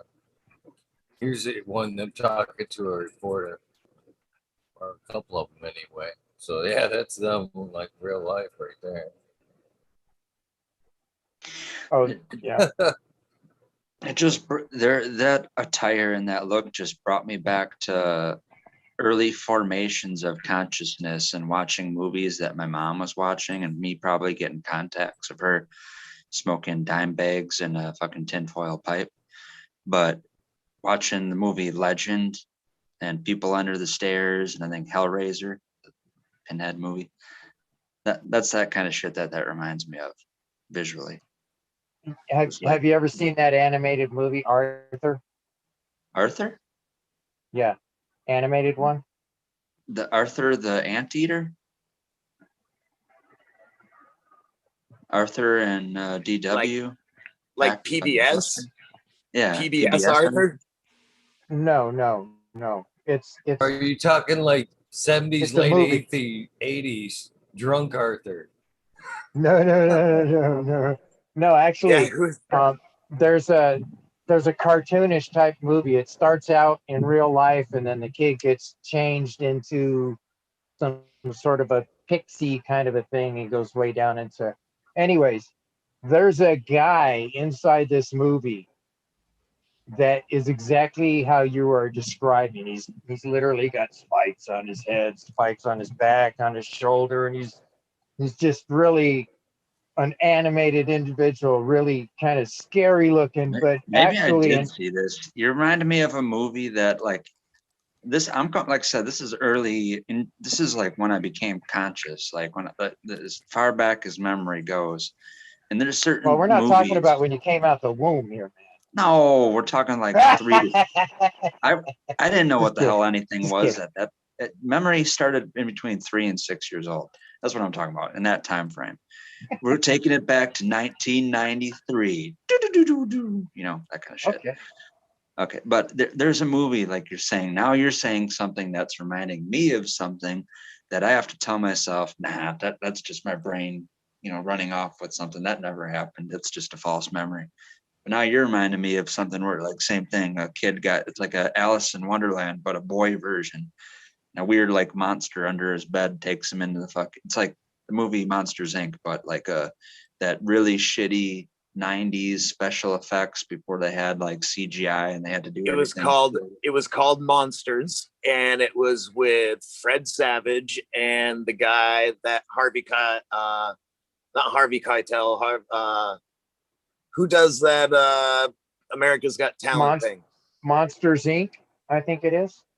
No, that was the animation one. Okay. But the Fred Savage, the one with monsters, who's the guy that doesn't like to be touched? The bald guy on TV. Howie Mandel. Howie Mandel played the monster under the bed. Yep. That's right. Yep. And that came out, it would have been like 1992, 93-ish. Yeah. Because I would have been like 12 or so. Yeah, 13. My memory of that is I had to go and stay with my aunt, and she has 2 daughters. One's 1 year older than me, one's 1 year younger than me. And this was, like I said, early 90s. Yep. But I feel like life was completely different and parents had different, you know, like boundaries with their kids. But we were given the, you know, whatever privilege or whatever of walking. And this is the memory goes because at this time we always got rental movies, not even from Blockbuster, but from like actual, like stupid, like mom and pop rental place. A movie store. Like, yeah, like Value Video or something like that. Right. Right. And we went up, she's in another city than me. And I went up to stay with her and they had a Planet Hollywood. And I was just like, so like, this isn't Value Video. This place sucks. You know, what is this? What kind of joke is this? You know, like, yeah, but when you went in there,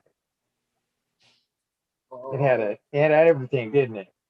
It did, but I just thought it was like, was this some? Even then, I didn't know what the word gimmick was, but I'm thinking like, what the hell is all this hokey shit? You know what I mean? I just want to get the damn video and go. You know, the Value Video was just all plain. You know, they didn't have neon lights and fucking carpeting and that kind of, you know, that kind of shit. They had an old dog they had to shoo away, and a cat laid on top of the VHS cartridges. It was one of those, like, you know, like, I guess whatever outdoor strip molly things where it's just like 3 businesses in one building. And it was that video rental place, like a ice cream parlor, and the best fish fry place that I've ever had. And that also went away. Video, all 3 of those things don't exist anymore in the same location that they're at. We do have a similar, like, you know, not Ben and Jerry's, not whatever, Baskin Robbins. We have like a still TCBY. I'm going to give it away too much, doxing myself, but Sugar Shack. Maybe I'm not. Maybe they don't even exist anymore. Maybe COVID shut them down. But yeah, we had Sugar Shack. But back in the day, there was this 3-in-1 place. There was a video rental place, ice cream parlor shop, and a fish fry place. And that fish fry was the best fish fry. Now I'm ruined on it because I haven't had that good a fish fry since. So, and maybe you can help me out. You're over there on that coast. I bet I could have fish fry galore. Yeah, man. We got all the Sugar Shack. I'll even take you out. I'll take you out and you can catch your own fish to fry. Awesome. Yeah, man. I hope I don't catch a damn sheep's head again. Yeah. We're not in Wales. Yeah. No, not that kind of sheep's head. Oh. He's talking about the fish with the human teeth. Big buck dentures. teeth. Oh, yeah. I've seen those. Those are really weird looking. Mhm. funky. Yeah. They're My like son caught rounded teeth. Like they look like they have a smile. It looks like someone polluted their dentures in the ocean. Somehow they got stuck in a fish's mouth, and it's just walking around or swimming around with old lady dentures. Yeah. There Right, you go. right. I got you. That's You weird. gonna Were you show a talking picture about of it? that yesterday? I'm sorry. Hey! Now I'm Green repeating 13. myself. There it is. Oh man. Shit. Look at those teeth. Just like that. Are you kidding me? It's Look a at those simulation. choppers. We're living Would in a you look simulation. at those choppers? Sorry. That was from a movie. Your nose is clear, Green 13. I'm reading whoever's this is, what other web pages they've got open.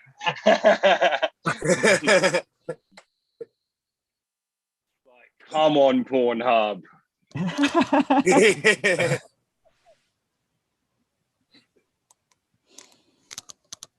Cheers, Green 13. Morning, brother. How you doing? Brother? Yeah, I'm good, man. Just thought I'd come and start the day and have a little. Been waiting to like this for about an hour, actually. Nah, not 420 yet. Not 420 yet. You can still light it. Were you boys talking about that same fish about this time yesterday? I think so. Yeah. Somehow it Cool, ended okay. up coming up again. Yeah. Yeah. Yeah. You're not groundhogging.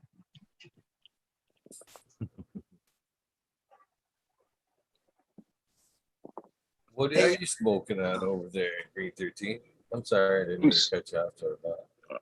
I'm smoking on last night's blue sherbet, blue cookies times sunset sherbet. Very flavorful, very strong. It went 76 days, so, and it had a load of UV light on it, so it's all super terpy and yeah, really played out. What was the female blue what? Blue cookies. Nice. It sounds scrumptious. Yeah, it smells like melted plastic, so that sweet high note, like you melted an Airfix kit. And it tastes like blue, fruity blueness. How long did you dry and cure that for, Green? Oh, dry is 10 to 14 at 60 and 60. So I use an air con, and I'm pretty anal about the first, really about the temperature, keeping that low in the grow room, 16 degrees C. Oh, well below 20. Well below 20. I don't want anything disappearing, really. Any of the volatile terpenes. Also, I feel like I get a bit of a harder nug, but not the nug harder. Actually, the calyx is a bit harder. They sort of stay swelled, it feels like, if I keep the temperature low. And dry, you know. What's 20C equal Fahrenheit-ish? About 80? Low 60s, yeah. I think. About 60. Oh. No, 20C isn't 60. Can't be. 50, yeah. What you got, Green 13? 68. 68? Oh, sorry. 20, okay. 28 would be 86 or something like that. Okay. So it's like, anyway. And about 60 or even a bit lower humidity. And then it's actually been in a jar since 3 or 4 weeks, probably. But to be honest, I tucked straight into it. It just happens that jar was separate, though.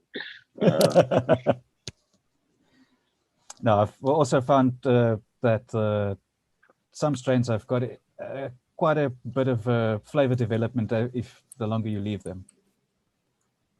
The longer you leave them in the jar, or longer you leave them on the plant? Well, I suppose both sides are true. true. Yeah. But more from the curing side. But yeah, thanks for the 16 degrees Celsius, because I think that might be a reason why I've lost some of my previous drying, because I've gotten close to the middle to high 20s, and I was just wondering, volatile up there. Yeah. But if you get something which is real monoterp heavy, that won't make much difference. It's only if it's a really complicated thing. So I think what we're agreeing these days that we're seeing is that things change through cure. There's nothing like fresh herb, and things do change and potentially taste better, but what they actually do is taste different. You might lose a bit of the main, so you gain a bit of the others. But since that plant is cut, that's losing terpenes, and it's losing them till the day you smoke it. So it's a weird, what's the window, you know? Silly question. I'm using my grow tent currently as a drying room as such, just to mitigate some of the extreme conditions. I've hung multiple strains up in the same area. Any validity to the bro science of maybe terpenes and smells popping over just on a smell, obviously not with taste. Any worry about cross-contaminating flavors? Oh, different strains hanging together. Yeah. Oh, never thought about it. I wouldn't have thought so. Me Those too. things, they're I've kind never of had that esters and nah. I mean, they just disappear into the air. They won't hang on to another plant. Like, they're already volatile. They're not looking for a place to go except up and out and away, I guess. I'm just guessing. If your drying rooms, your drying areas that tight, you're promoting mold. There should be some type of air movement in there to where it's not that stagnant, to where it's like a jar cure kind of thing. That air should be moving in and out. I try to keep the air moving, at least always inside. Try to extract often enough, but I feel if I extract too often, I'm stealing too much of the terpenes away. And disturbing the thing and drying it out a bit quicker and stuff. But are you in Africa? Yeah, Cape Town, South Africa. So you've got some hot temperatures you're dealing with nearly always. We had a good summer. Luckily, the fall has been quite moderate. So we've had a few hot days that cost me a little bit, but for the most part, I've got a critical cheese and a Gorilla Glue that's still outdoors that I'll harvest in the next week or so, and I think they're going to enjoy some nice temperatures. So what have you got for daylight? Are you on a 12-hour cycle now? Are you on a winter cycle? Officially, we're on 11 hours currently. Right. I've got a little bit of obstructions both to my west and my east. So my sunlight gets cut in, I think about 2/3 of that. Right. Okay. It's planting season here and it's harvest season there, though. Yeah. Yeah, and I'm really enjoying the long flowering more sativa. Oh, that reminds me, there's another few smaller sour diesels that also some sativa dominant ones that are taking their time, but I'm also very excited. My wife's asked me not to smoke sativa. that shit gets me to clean the house. I think it makes me aggro. I think she thinks it makes me aggro. Shut up, love. That kind of thing. No, I'm kidding, but yeah. And every time I smoke diesel, she's like, "Have you got seeds in there?" She hates the smell of it. Ah, goodness. Interesting. Good. It's funny, isn't it? Checking Bob's room out, though. I'm digging that, Bob. What's that, a 5x5? This is a 4x4. Okay, look big. The camera adds a foot. Yeah. Yeah. At least 3 inches. Mhm. So yeah, It's the corner to corner view. The diagonal adds what, almost a third. Actually, you know what? I think the net as well helps because it puts the grid on there, so it kind of tricks the eye. I got a question about growing in beds or in a living soil setup in a bed. What's the most amount of fade you've ever seen on a plant? Do plants, even if they're past, like right around near their harvest, a whole lot of nutrients, and it's a really healthy living bed of soil. There's more nutrients than the plant can uptake. Plants finish real green, or can you get a plant to fade all autumn colored? I get an amazing amount of color. So, but does that mean then, boom, your nutrients are depleted? You got to top dress and do a bunch of other shit when you plant in the next round? Nope, that means that the plant has hit its senescence. Yeah, it's it goes through that transformation. So at a certain age, it's not going to continue to grow and live and live and live. So I don't know how to explain it. Yeah, I'm trying to wrap my head around it because somehow it's different than just blasting a hydro plant with nutrients to the very end. How is that? So a lot of it's about patience. She knows, and if you wait, she'll show. And it will start to go on the edges, and the middle it'll still look very green, but it will not request any more food, and it will not take any more food. And essentially, the plant starts to try and die. Fuck! Shall I hum? Shall I? And that's when we're cutting it. So it's about patience, really. Sorry. I just wondered if that living bed was like a DWC bucket with a full nutrient solution. Is there more than enough nutrients to feed that plant through one round? And then is it finishing super nitrogen rich or something? So I guess the way that I can explain it is if I were to chop this plant down, right? Well, not at the stalk, but chop it down so there's just a couple bud sites left. I could re-veg it and not have to re-amend. But you wouldn't want to flower again, would you, Bob? Probably you could, but you wouldn't want to for best for performance. In this size bed, I could get away with flowering again. I could get away with a couple runs. And as everyone knows, I do run the avocado tech. So that's in a sense top dressing, but it's not like a true layering lasagna style top dressed. No. So yeah, I don't quite know how to answer that besides like the plant just kind of knows when its life cycle's ending, like genetically. Like, I mean, some of us are several times. The only drawback in running a re-veg carcass is there's a lot of cleanup to it. That thing, when it comes back, is gonna be a fucking bush. But but I've never had any problems as far as the quality of the bud. The yields have been better the second round on a re-veg carcass. But I haven't seen it lose any vigor or anything. In fact, I said that about a month ago. That's going to be my next kind of follow along project. How many times I can actually re-veg and flower a girl in the same pot without some type of variation where she's starting to lose something, or I think she might be losing something in time. Let me know when you're going to do that, Eagle. Let me know when you do that, Eagle. I want to go along with you on that.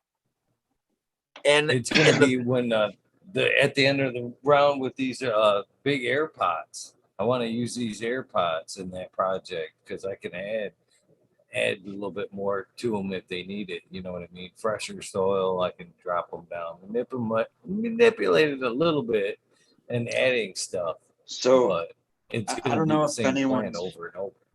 I don't know if anyone's ever done this, but is that the same, or is, like I said, I might be thinking. I don't know if I'm thinking of something that someone's not done ever before, but how people want to be ahead of the planting cycle in a lot of situations. They want to be putting a big plant already in a 100-gallon smart pot or directly in the ground or in a mound, right? As soon as it's nice out, as soon as it's not going to get cold, right? So beginning in the spring, right? Putting as big of a plant as you can, possibly vegged.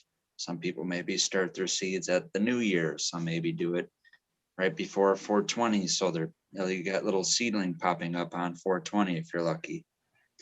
But has anyone ever done that? Like grown in air pots and then vegged a plant for like an entire year, like a whole calendar year, 12 months from like spring to the next spring. And then put like, you have that really big air pot. So you got. Do we strike you as people who are doing that? Or are we people who desperately want some ganja now? Experimentation purposes. I wonder what a year veg is like. Nah. What is it like? What is it like? So that's what I mean. Maybe we're so healthy roots. We're so impatient. We need more weed. No one's ever done a year-long veg. No one's ever done a year-long veg ever. Well, in the whole 50 I mean, years, people. No, that's just called keeping a mother. You know. Right. But kind of not, because you're not trying to. That's an easier way to putting it. Has anyone ever put like a fucking 6-foot tall mom out of a 10-gallon pot into the fucking like a 100-gallon smart pot the start of spring? You know, I guess that's an easier way to put it. I know people who do that. Yeah. Okay. I think Eagle's gonna do that, right? Eagle? Mm-hmm. Yeah, you did that right just the other day, right? Yeah, they fucking have that Michigan winter killed them bitches right out. Oh, did it really? I was wondering about that. Oh, yeah. Oh man, we had fucking snap when he got into like 20s. I didn't cover him up. I just left him out there. Yeah, they fucking did him right in. But I am thinking about throwing in some out there again that are good size. You know, probably at the end of May, something like that. Something that looks close to. Those are some Xmas there that are. Them girls right there, pretty tall. They're actually. Those 4 girls right there are going in LED tents too. So I strip them down probably tonight. And then throw them in a tent. But they're good sized girls. I'm going to take something like that, but they're not going to stay in the tent. I think I'm going to just throw them in ground. Not like a 100-gallon smart pot. I think I'm just going to sweeten up a hole and throw them in there. I had a situation a couple of weeks ago, Johnny, where a friend had given me a plant. I can't say no. And it had just got big and big and big in my bedroom. And I had never had a plan for it. And so in the end, it got too close to the light, got distressed, and ended up with spider mites. So I'm like, right, you're leaving this room, whatever, because the next thing you're going to do is distress my other plants. So I just chucked it outside. Obviously, it's freezing temperatures out there. So the spider mites are all gone. The plant's not very happy, but it hasn't got spider mites and it will come back. So, yeah. So it might come back into the room? It will probably come back into the room. I'm not that phobic of bugs. Or it might get chopped into clones, but like, yeah, I think it will live. That's how you deal with spider mites. Boy, that's a great stressor too. I mean, I think so. To put it out there and make it go through that kind of stuff, you might get a real wicked, well, they do say you might get some kind of a strange reaction from your terps on that, you know, might be good. Some kind of shock value. He's getting broken into. Nah, the dog, man. It's the dog. Whenever there's quiet, it's eating my flip flop or something. So fuck. Yeah, I gotta check because otherwise it's on me. That was a total worried, like, what's going on? Yeah. We have 4 boys, and so whenever it's quiet, my wife and I will be look at each other and just be like, we go through the house and find out who's doing something wrong. She's eating the hose. She's eating the flip flops. She's eating my headphones. She's eating me. Is that English Springer? Nice try. It is an Italian pointer. Pointer. Yeah, real smart dog. Already started chasing the birds. The deer. She got kicked in the face last week. She got in the middle of this pack of deer so fast, and then a load of them came out behind her. So it was just this, and she got a kick in the head. Went for a run for 35 minutes. Came back, found her at the car. Oh my God! Wow. When it's that, or don't run her on the lead, or keep her on the lead, and I'm not doing that. So it's got to be a training thing. Well, she'll only do that 10 more times. Right. That was exactly my thought, Bob. I was like, I wonder if she's learned. Almost definitely not. You know? It impresses me with my dog how stubborn and smart I know he is, and just how stubborn he can be. You know, like I know you know exactly what I'm saying, but you're not going to listen to me. And in a way, I have, you know, with the PTSD and all that kind of the fallout of that, I definitely have respect for that. I'm not going to do what you say thing. So I'm like, I respect you, motherfucker, but seriously, eat my shit.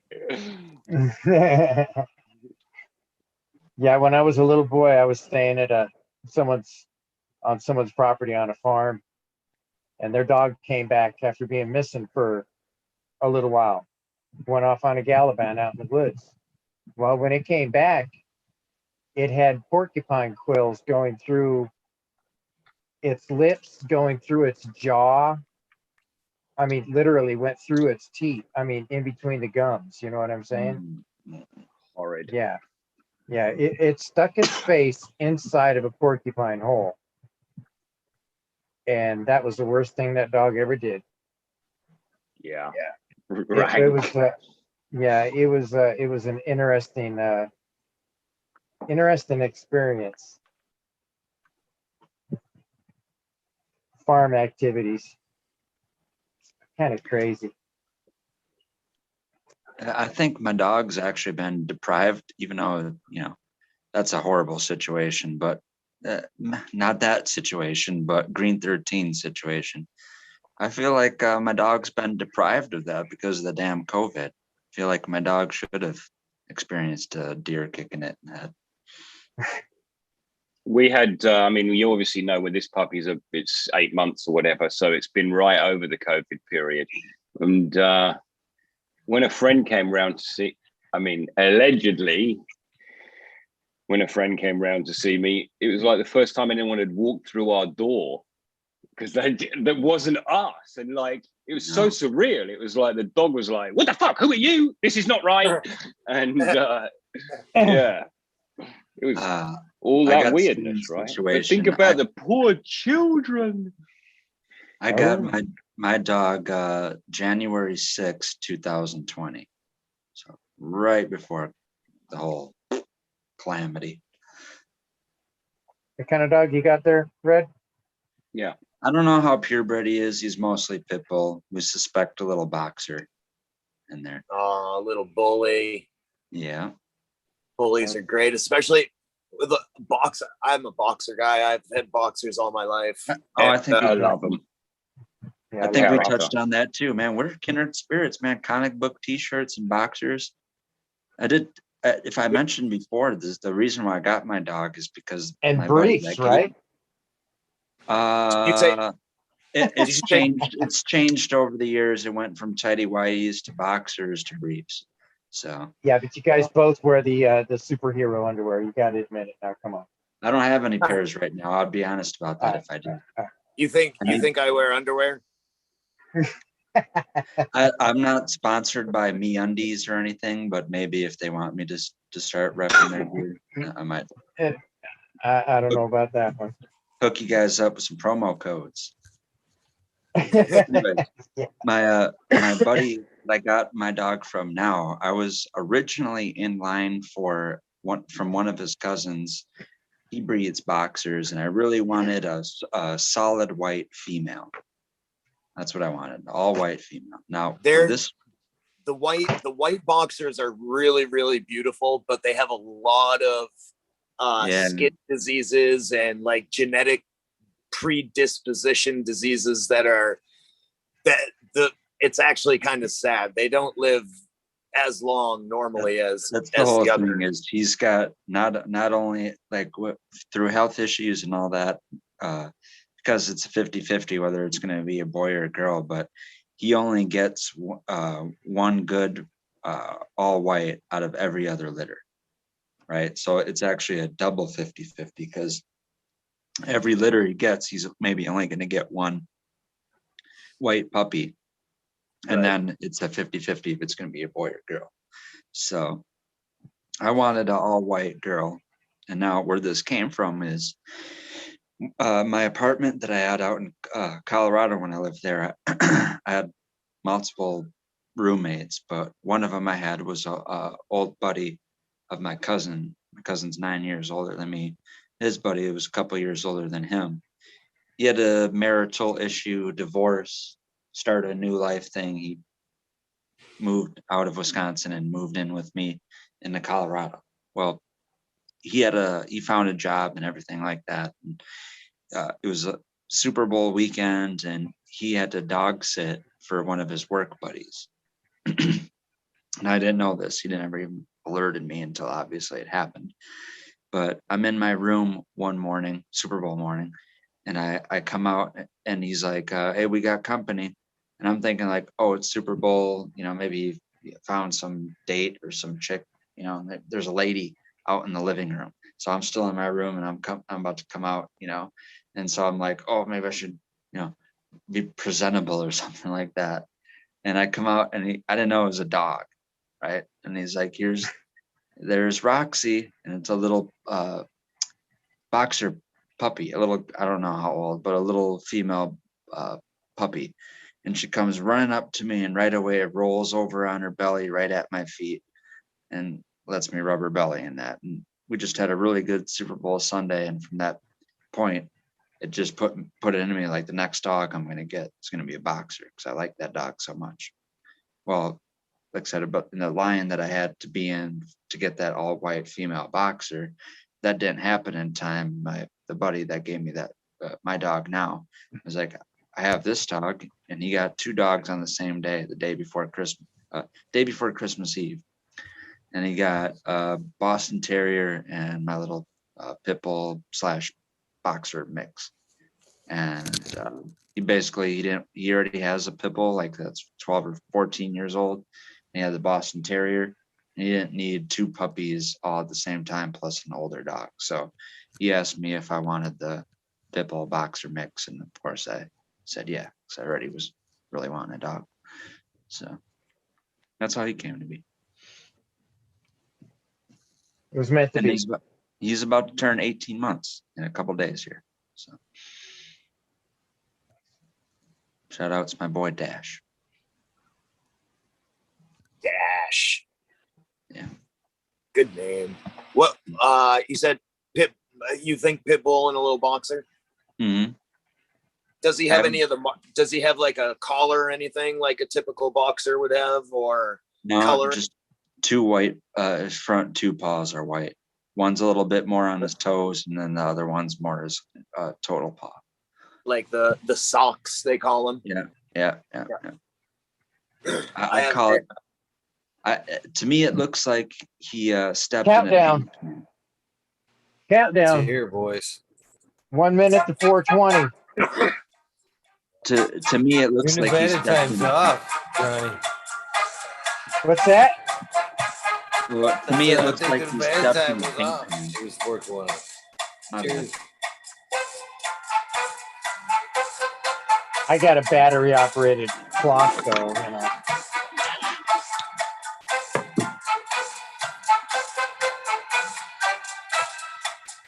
Blasted this, man. I gotta go get me some concentrates or make some. Jeez, I'm out on dab stuff.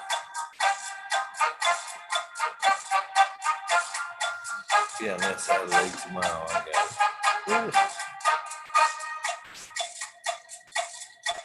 I'm Pretty barely bad when you dabbing see- at all. Civilization's considered the other side of the lake.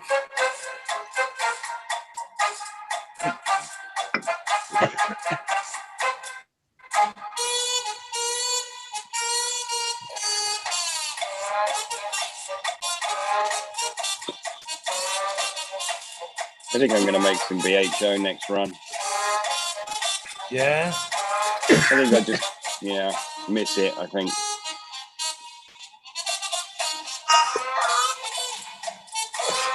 Nice to have his breath.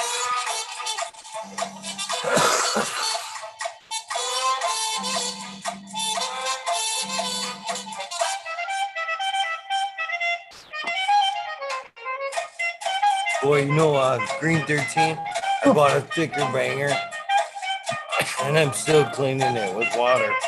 But I've noticed that all my oil all the reclaim stays in the banger.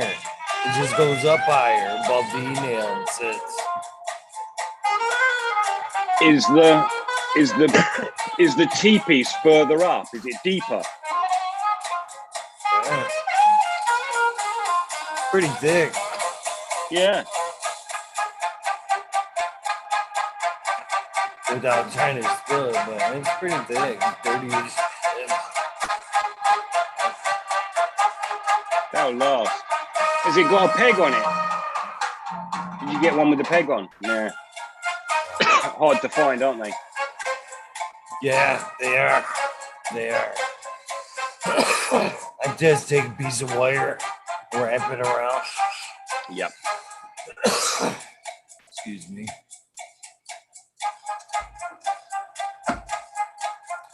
Cheers, everybody.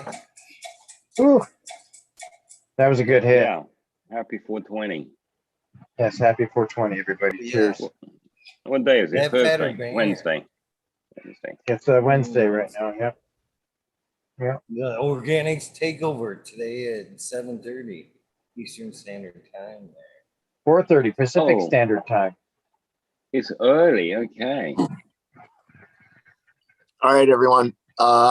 It is 4:20 here on the East Coast. I'm gonna go try and catch a few hours of shut eye. Thanks for letting me hang out, Eagle. Johnny, always pleasure. Red Pill, Wookie, Green 13. Just a good Get session. it, Bob. Thank you, brother. Have a great morning. Have a great day tomorrow, and maybe we'll see you on the wormhole tomorrow with a new shirt. The Right? Incredible Hulk. Total Spidey face. senses. All right. Take it easy, everyone. Peace All right, out. later. Cheers, Bob. Go well.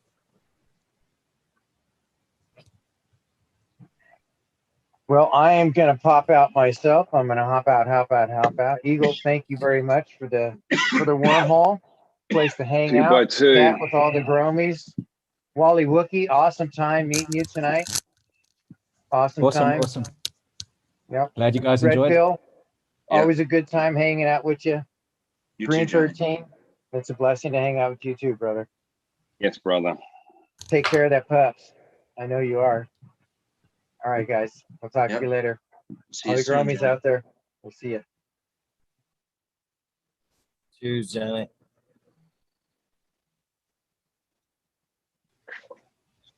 So how you feeling after that 24-hour thing? You had a little time off, didn't you, Eagle? Oh, it was nice having a few days off there, to be honest. with Yeah, you. man. It's Saturated with caught human up. company. That wasn't that part of it. It's just I need to catch up. I'm still not caught up, man. I literally need to just be here for a few more days, but I've already bit off other commitments and other bullshit. And I knew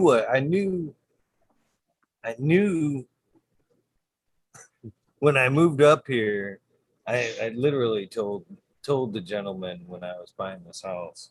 He asked me when I was gonna start taking on some work, and I told him, "Oh, don't worry. If I put on my nail bags, I'm gonna take all the fucking work in town." So, and I fucking since I've strapped them on, man, that fucking offers just keep coming and coming and coming. It's just, that's why I kind of nonchalantly quit fucking doing it a long time ago, man. I when it comes to making money and fucking shit like that, I have a hard time saying no. Especially that's how you know, to be really, really honest, if the fucking offer from to do the other thing way back when would have been like a DM or a text, I may not be sitting here doing this here today, but it was a face to face. Hey man, can you do this? And I was like, yeah. And I find myself doing that more with work too. And then back then too. Yeah, do you think you can do this? Yeah. Job I'm doing now. You know, finishing up tile. You want to put the floor some? You want to put some flooring in kitchen, bath? Yeah. Can you sneak in a kid? You know, can you sneak in the fan, a ceiling fan? Man, I hate doing this shit. No, I don't really want to. Come on, no. You know, fucking yeah. I need to pull the plug on that. Get back to doing this full time. Stop trying to venture down that road. Start saying no. Start saying no to some shit. That's what I need. It's funny you say that. I mean, there's a lot to what you just said. You obviously enjoy it a bit, but also there's this thing I'm learning about boundaries at the moment because I'm not very good with boundaries. So one of the boundaries that I'm learn about is saying no to people. So I'm a person, I'll just be like, yeah. But I won't want to do the thing. I'll just say yeah, because I wanna do it. So I'm learning about a boundary to not say yeah when you don't want to do something. Yeah, I'll do it. Why are you saying that, dude? You don't want to do it. No. And you're right. Jim Rohn, when one of his speech talks about that same attitude, you need to be both honest with yourself and them. You know, not wanting to do the project. No, I can't. But if I find time, I'll give you a call. You know, that should be the answer. But it's not. I never use it. No.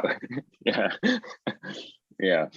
It's to protect yourself rather than try and be the man who can. Oh yeah, he was the man who can. Come on, boy. Come on, man. Sort me out. You know, you're like, yeah, okay, man. And it's pressure too, man. Got a lot of aspects, even in construction or whatever. You know what I mean? Get a fucked up job. Nobody, yeah, he can fix that. And you get there and you think to myself, this is beyond fucked up. Yeah, I can fix this, but Jesus, I don't want to fix this. This should be torn out. Yeah, I want to tear it down. Let me start over here. That's a way to complicate it too. But the way I was thinking is like just how motivated you are to capitalize on however much money the job is offered to you, right?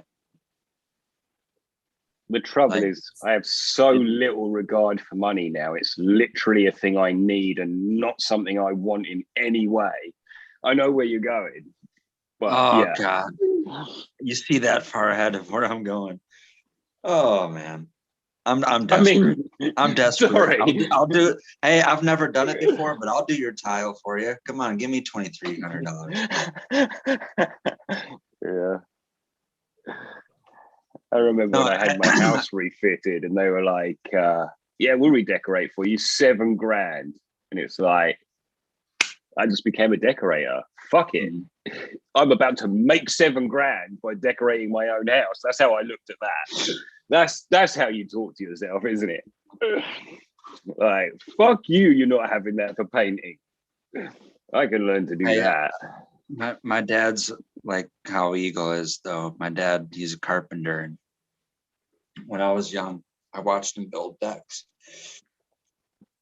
Now, the way the market is, I don't know, like I said, you put on your you got your nail bags and you went out to take all those jobs. And I just think like, Oh man, that's how it was with my dad when he could find a person to build a deck for, like 3, 4, 5 decks, the whole summer or whatever.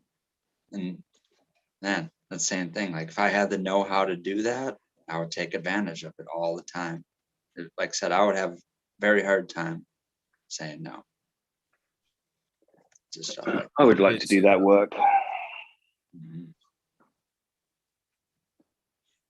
It's work I right enjoy. now, it couldn't be any easier right now to find work, to be honest with you. Quality aside, if you're just willing to show the fuck up right now, you got the job. You got the Right. job, plain and simple. I mean, it's sad. It's Why? tough, Because you think people are scared, or because everyone got lazy? everybody got lazy. We see it was one of those things that before That's this sad. mess, it was already here. It was already here, and I was secretly sitting back thinking to myself, "Is fucking cannabis killing the workforce?" But I didn't want to believe that. You know what I mean? Because I was already seeing that across the board. Man, I TikTok, can't get nobody to work. social Physical work. media, I can't TikTok get is nobody to killing the show up and workforce. shit like that.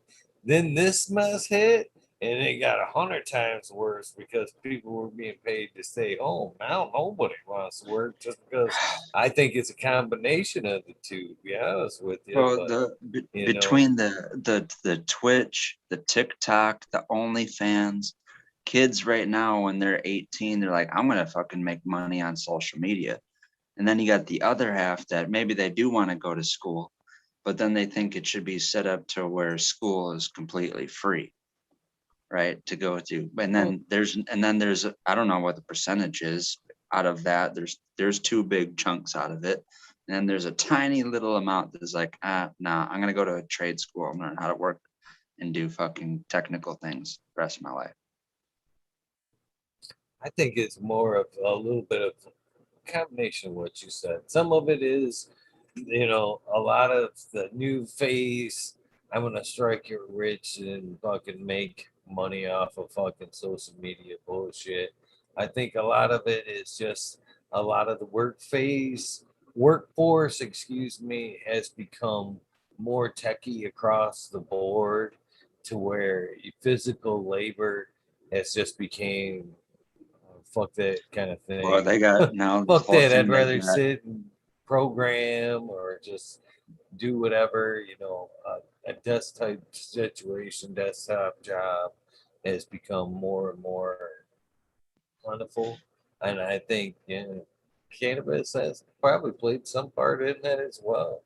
But I think both of the two things in general are going to drive the wage up for people who do a physical job, physical labor, skilled trades like that. I think that's gonna that dollar amount right there will take a huge hike here in the next year or so as more and more people don't want to do this shit. You know what I mean? Yeah. The Well, demand to that's I actually mean it. show up and do physical labor is That's going why to I go through think the you're having a roof. hard time saying no, is because you're already seeing that taking effect and more opportunities are there to be had, right? Because it's like, who can I really get to do this? Not only is it hard to find someone to do, but now I need to find someone to let alone do it and then do a good job. It's not even like I can find any old schmuck to do it and then I get it done. It's like, so the market is depleted to where now I can't even find someone to do it. And can someone do it good at the same time? So you're already seeing that, I think, in place. You know,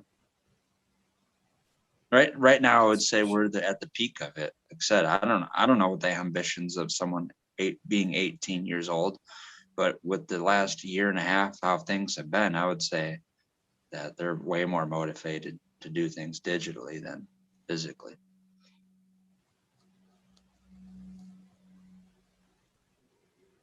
Shit, I drove by the fucking local McDonald's here. They're up to $13 a fucking hour. I was like, how is that even possible? I couldn't even. And There's been a help wanted sign there forever. Forever. They can't What's even minimum get wage? anybody Below 7, $8. 13. I Yeah, I don't was know. gonna I say haven't. below $13. Is it? They Fucking can't hell. even get anybody to show up for that shit. I I'd always say thought, it's that, is crazy. there a percentage increase? Does everyone get that? If you make $7, $8 and then the price goes up to $15, do people making $30 an hour get paid $60 now per hour? How's that gonna I work? don't know about that.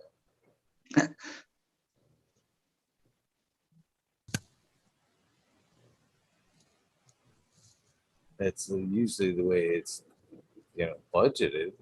If you make X amount of dollars, they usually charge at least twice that going rate. That's usually how it works for construction. Say basically, I show up and I'm making, which I usually minimum 25 an hour. The guy paying me usually has to charge basically 75, pretty close to that to the customer an hour. Get the person there through, if you added an employer to the mix there, because they've got to match, everything as well. Take a chance. They want to make the money off you, and then they have to pay insurance on you as well. So there's a lot of overhead having somebody just show up if on a business aspect. Minimum wage in Britain is equivalent to $12.37. It's doing pretty good over there.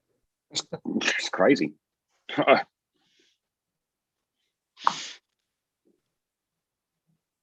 Right? I'm not bragging when I say I have never in my life, never in my working career, have made minimum wage. I've never seen what that looks like. I think my lucky stars on that. I think we're going to see a lot of that in the next little while. Working conditions are not greating within companies at the moment. Everybody's taking the opportunity to rewrite contracts. That's on the business end, brother. You know why that is? That's the business end. I said that was going to happen a long time ago when this shit started, when the people said they didn't want to fucking show up.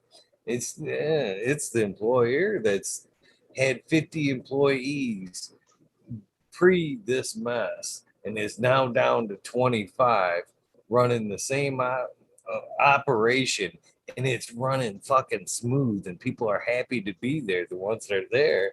And now the other 25 want to come back and they're like, fuck you. Well, we don't need you anymore. We got it down with 25. Amazing team. Damn, dude. You either come back and work for dirt or fucking go home. I think gotta that's get exactly how that would work out. I got to get my dad on a wormhole. You guys could talk about it in a long time. I tell you what, Eagle, the last 15 years I've been in finance. And so you view a lot of other businesses and how they operate, and including the businesses I've worked in. In every way, let me say, in every way, there was 50% or more staff whose job was to do nothing. And it broke my brain to see that we were employing people for virtually no reason, just to try and grow companies. And it's just the most bizarre thing when your ethic is like yours or mine, which is like, I don't know yours, but how much can I get done today before I go home? Like what can I achieve is really what I'm at. And that's, it's so difficult when you're managing a team and you have not enough work for so many people. And yeah, business is weird, really weird. Oh, And that's it's just shit fucking. it's straight out man, capitalism. especially if you're somebody like me. Oh my lord, I've had employees. Not like a team of employees. I've led teams working for other people. You know what I mean? But I've also had a small company of mine that 4 people besides myself have worked for me. And I tell you that when times do get tight and you've got you've got them 4 people counting on you and their fucking families, man, and you're digging up shit and that sucks, bro. That fucking sucks, man. You start taking on, like you said, I've taken on shit at that point that I normally wouldn't have fucking done. You know what I mean? In business, jobs, fucking fire jobs, fucking roofing, shit I wouldn't normally fucking do just to make sure hours were met, checks were made. You know what I mean? And that sucks, man. That's one of the reasons why when I hit a kind of a lull back in 2008 there when the housing market just took a fucking shit and nobody was building anything. And it came down to a point where like, I love you guys and everything, but the work ain't here anymore. Fucking after that point, I did things for myself for a few more years, just myself. And I got to the point now where I don't even like nowadays. I'm so used to doing everything myself. It throws me off fucking rhythm like crazy to introduce another person into the mix, man. It's just like, I get, I get that at fucking Home Depot and shit or whatever, unloading shit up. Can I help you with that? No, it's just gonna spoil me for later. I gotta unload that shit. I might as well warm up right now. Thank you though. you know. So when I had the chance to just alleviate all that, come into Cannabis 100, I did, man. I this. Well, I'm still kind of checking myself right now, kind of going, eh, your heart's in the right place, but what the fuck are you? What the fuck are you thinking, man? You are getting some enjoyment out of it, then. The creativity side. Yeah. Oh yeah. I've always been known for seriously quality work, man. Like I said, I ran my company for 20 years. Never once. I printed T-shirts at one point, but never fucking advertised. No yellow pages. That number went from person to person to person to person. Hell, I went into fucking. I worked my way through whole sheriff's departments because I was trustworthy. You could depend on me to fucking leave me in your house doing whatever, and fucking you didn't have to worry about shit. And I did DA's office, same thing, person to person to person to person. I did 20 years like that, not changing my phone number. That's another thing, man. The number I have right now, my business line, has been active since 1994. One of them customers at any point can call me and go, "You still do it? It's still you? Holy shit!" Yeah, and we'll usually have some type of conversation. You still want it? Nah, I'm not doing this right now. There's been times in my life where I've said, nah, I kind of hung things up. That guy, when I bought the house up here, when he asked me about taking on work, he joked about me being my age and go, oh, you're fucking must be nice to be. Well, as I'm almost 46 when I moved up here, 46 and semi-retired, huh? You know what I mean? But I wasn't saying anything about cannabis then. It was, yeah, I'm a carpenter. Yeah, you've been up here. It got to the point where I was taking work up here just to keep my cover. Yeah. You do this? Yeah. Fuck, I'm laying tile. Fuck. There was a time where I worked around here, did a bunch of shit, just did some, not even, can't. Oh yeah, he's even, a busy guy. Yeah, I've seen him around. Yeah. Just to drive the work truck around and shit, put it in front of a couple of houses. Yeah, fuck yeah. And I don't know. I need to stick to cannabis, my true love. But I do, when I've laid out that dream, that fucking 80 by 40 garage I want to build about back. to say It's that, the man. it's the 40 so by glad you 40 brought that grow, up. the gym, and then the wood shop. It's Dude, still in the equation. I've been still love forgetting to build bring things. that up for like over a week. That happened, I think, 420 last time. Before 420 last time you brought that up. I'm like, I'm gonna talk to Eco about that the next wormhole. Cause I got ambitions and similar thing. Mine in my mind. Yeah. My mind said actually it's not 40 by 80. My mind said, and I really like the brown guy. 420 episode with the whole visualizing everything and the whole secret, blah, blah, blah. Yeah. But in my mind, the one I'm visualizing, the goal towards, it happens to be 96 by 60. It just happens to be. I don't know. I could reverse engineer how I came to that, but similar thing. It's going to be divided in podcast / Instagram or YouTube studios, to a little hash / extract lab, to a little psychedelic dwelling peace zone, to the weed, growing zone. Yeah. 96 What you by boys 60. don't know yet, and I'll just fast forward you into your life.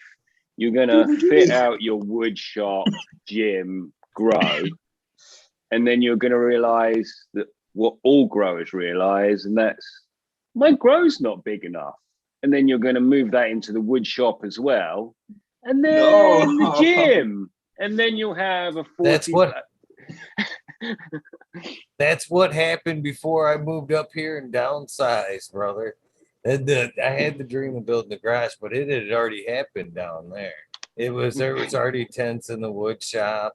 I talked the first grow was above the wood shop, and I actually have talked about building things and bringing customers in. At one point, I talked about working my way up through the DEA's office, both from the state and federal level. I had one of these office fraud investigation, medical division come to my house, into my shop, and fucking look at this.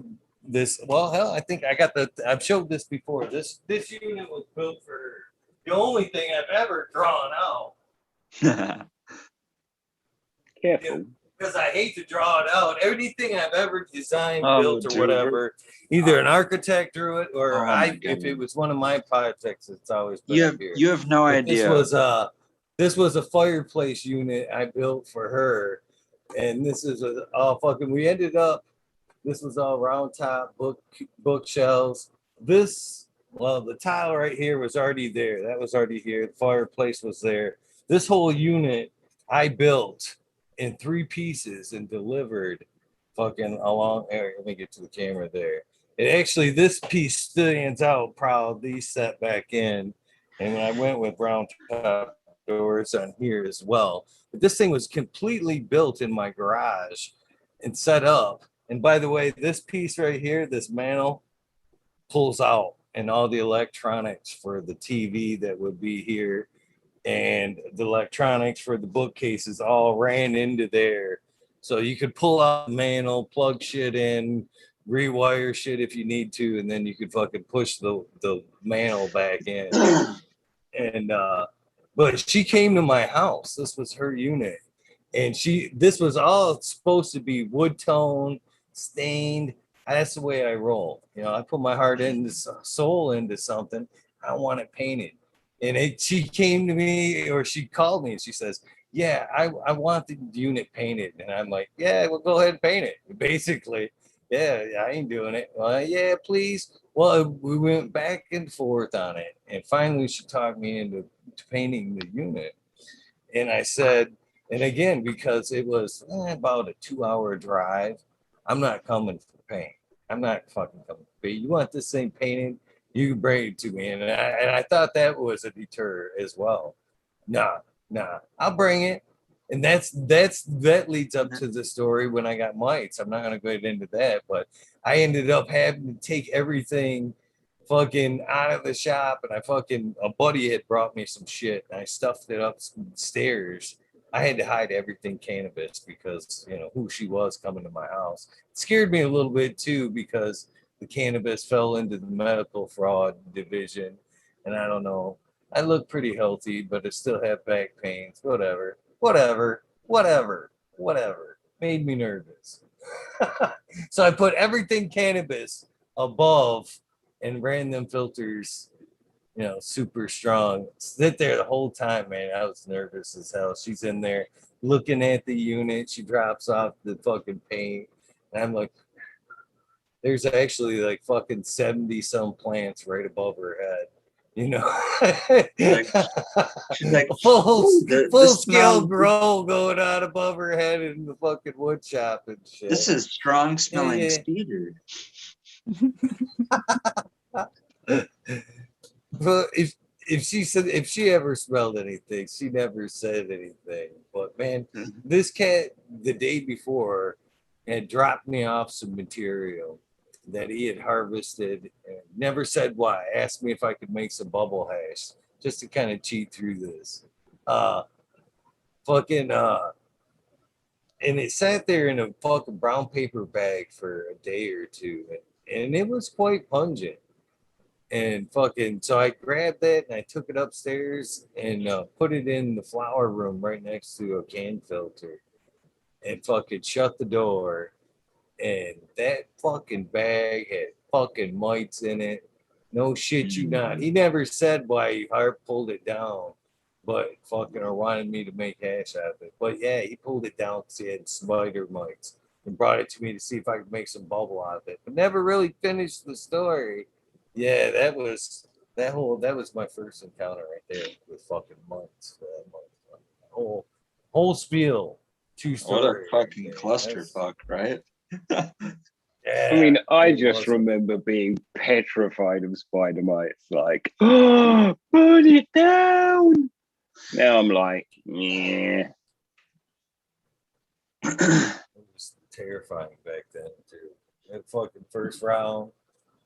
Oh god, it was like 4 or 5 days before I seen any real evidence, and it was on the fucking Agent Orange. They love that fucking Agent Orange. They got fucking all webby around some of the buds there, and I was like, first I'm like,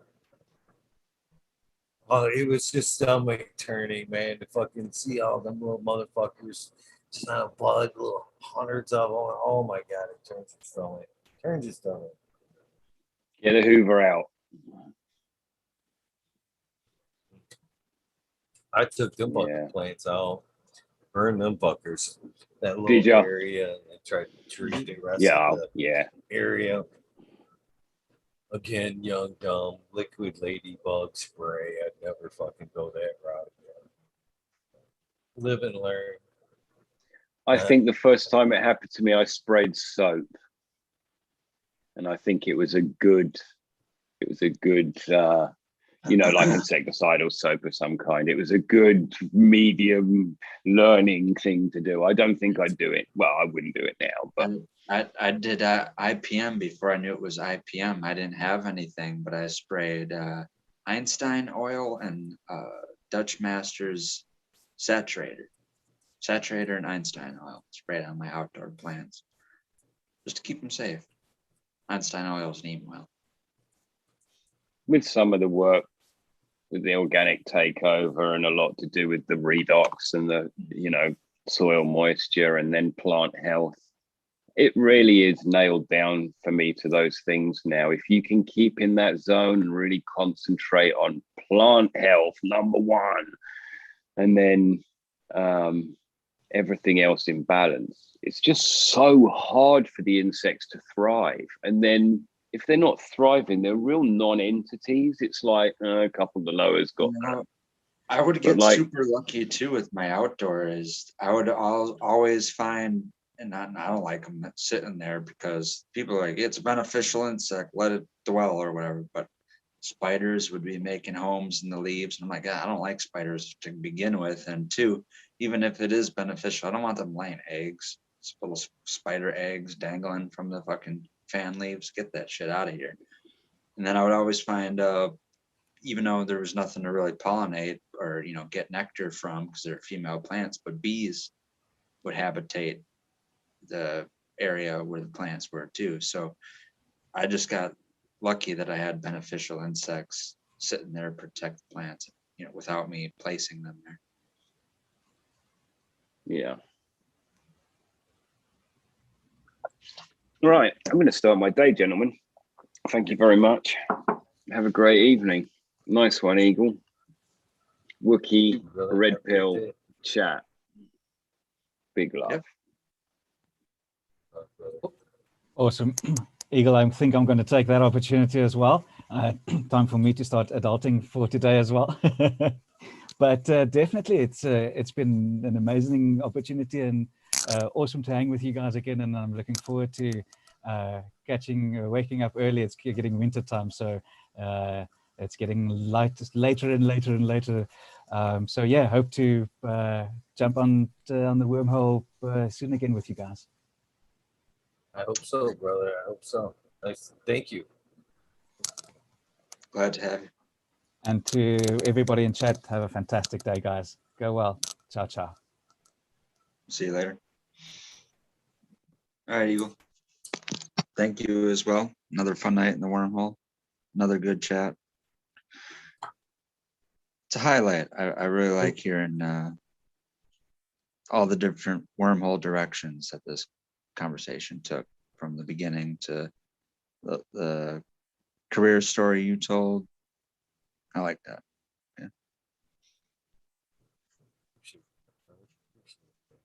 Well, tonight will be, it's a good time to throw this out there since I've got like somebody to banter with right quick. The wormhole tonight, there will be a wormhole.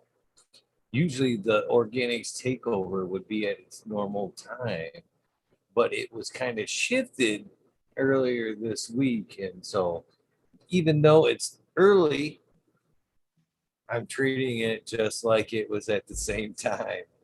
And so there will be nothing at 11:30, but there will be a wormhole at 2. So just throwing that out there for you and everybody else. I'm great. Wormhole tonight. I'm almost 100. I'm more than 100% positive that the organic takeovers is going to lead to good conversations in the wormhole. So I'm already excited. All right. Have a great day, brother. Yep. Thank you, Eagle. Peace out. See you guys later. Peace.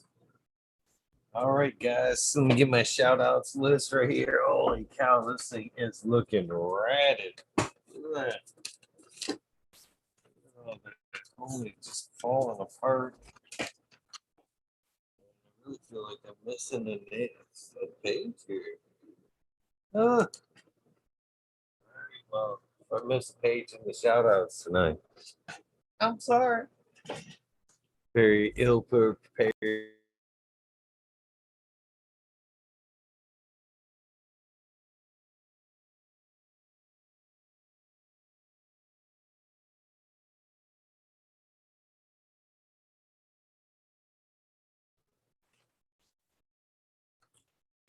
All right, here and in some type of order.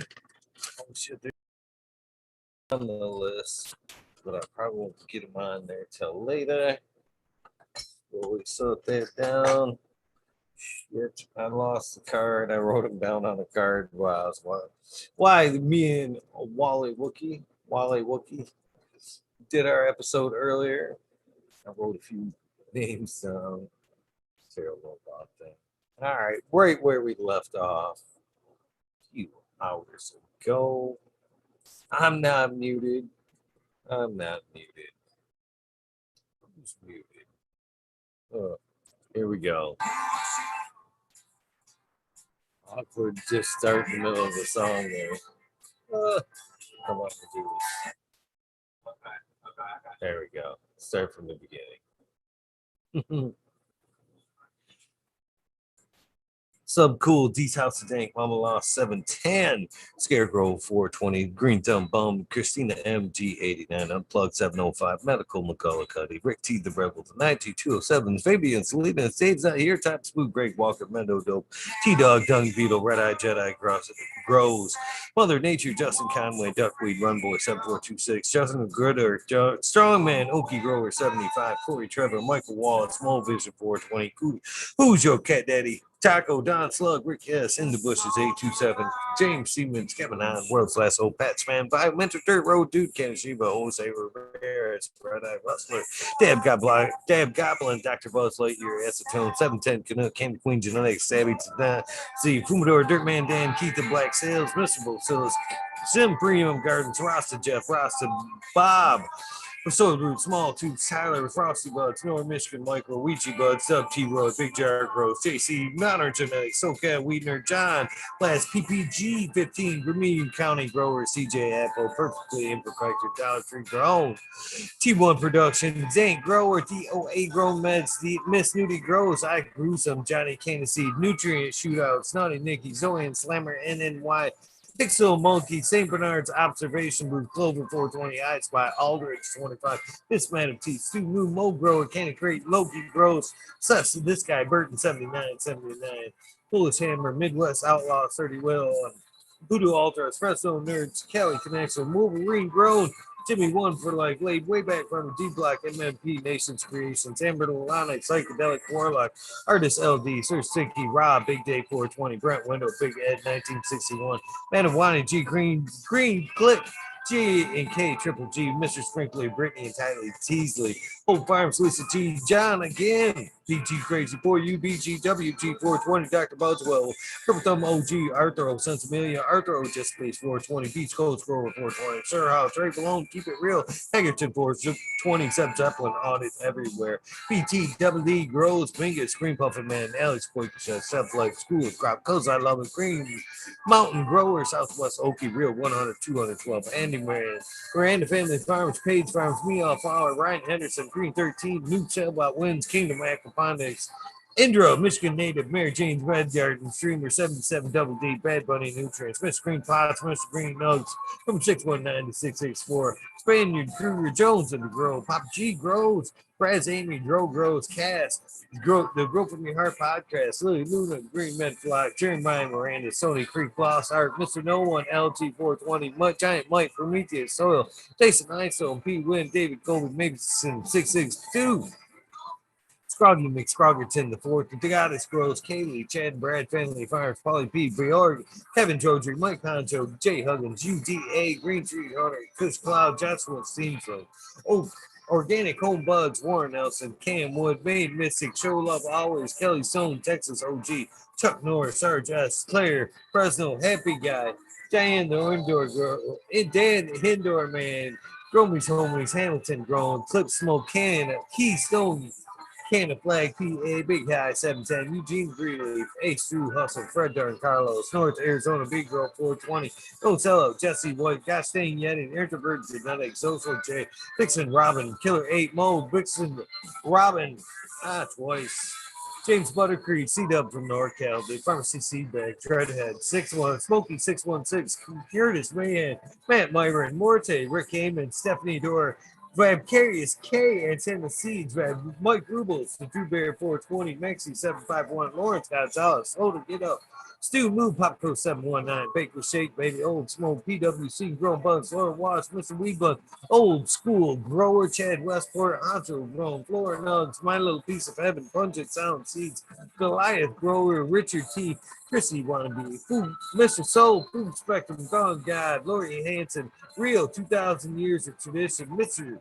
D. Conley, Pimp Jan McBodyface, Show Me Sasquatch, Fuck Google Andrew, I'm Going Well, Canadian Resort, Porter, Farmer, Paul Wright, Stepner, Humble Farms, Tannery Farm, Seldom Seen, Oak Park Gardens, Hale 9782, Skunky Pass, National Artist 2012, Michael Slate, Hefner, Danny McDizzle, Medically Fit, KGB, Robert Mr. Green Fingers, Motherfucking Thomas, Monkey Balls, Andrew Champlin, Bobby Lynn Means, Trent Digger, Mr. Mac, Tony Lloyd Glone, and Miss Bill S. Weed Piece, Tater Delicious, Minty, Country Roots, Huron Fire Genetics, Earth Creeper, Big Ray 420, Teeny 101, Buzz and Hazard, Mr. Club 14, Peter P. Man, Fire 616, Snarl Up North, Max Groom, and Ruby, Timothy McKimmons, Neo, Justin Beans, The Chronic 88, Fat Belly Real, Jennifer Steele.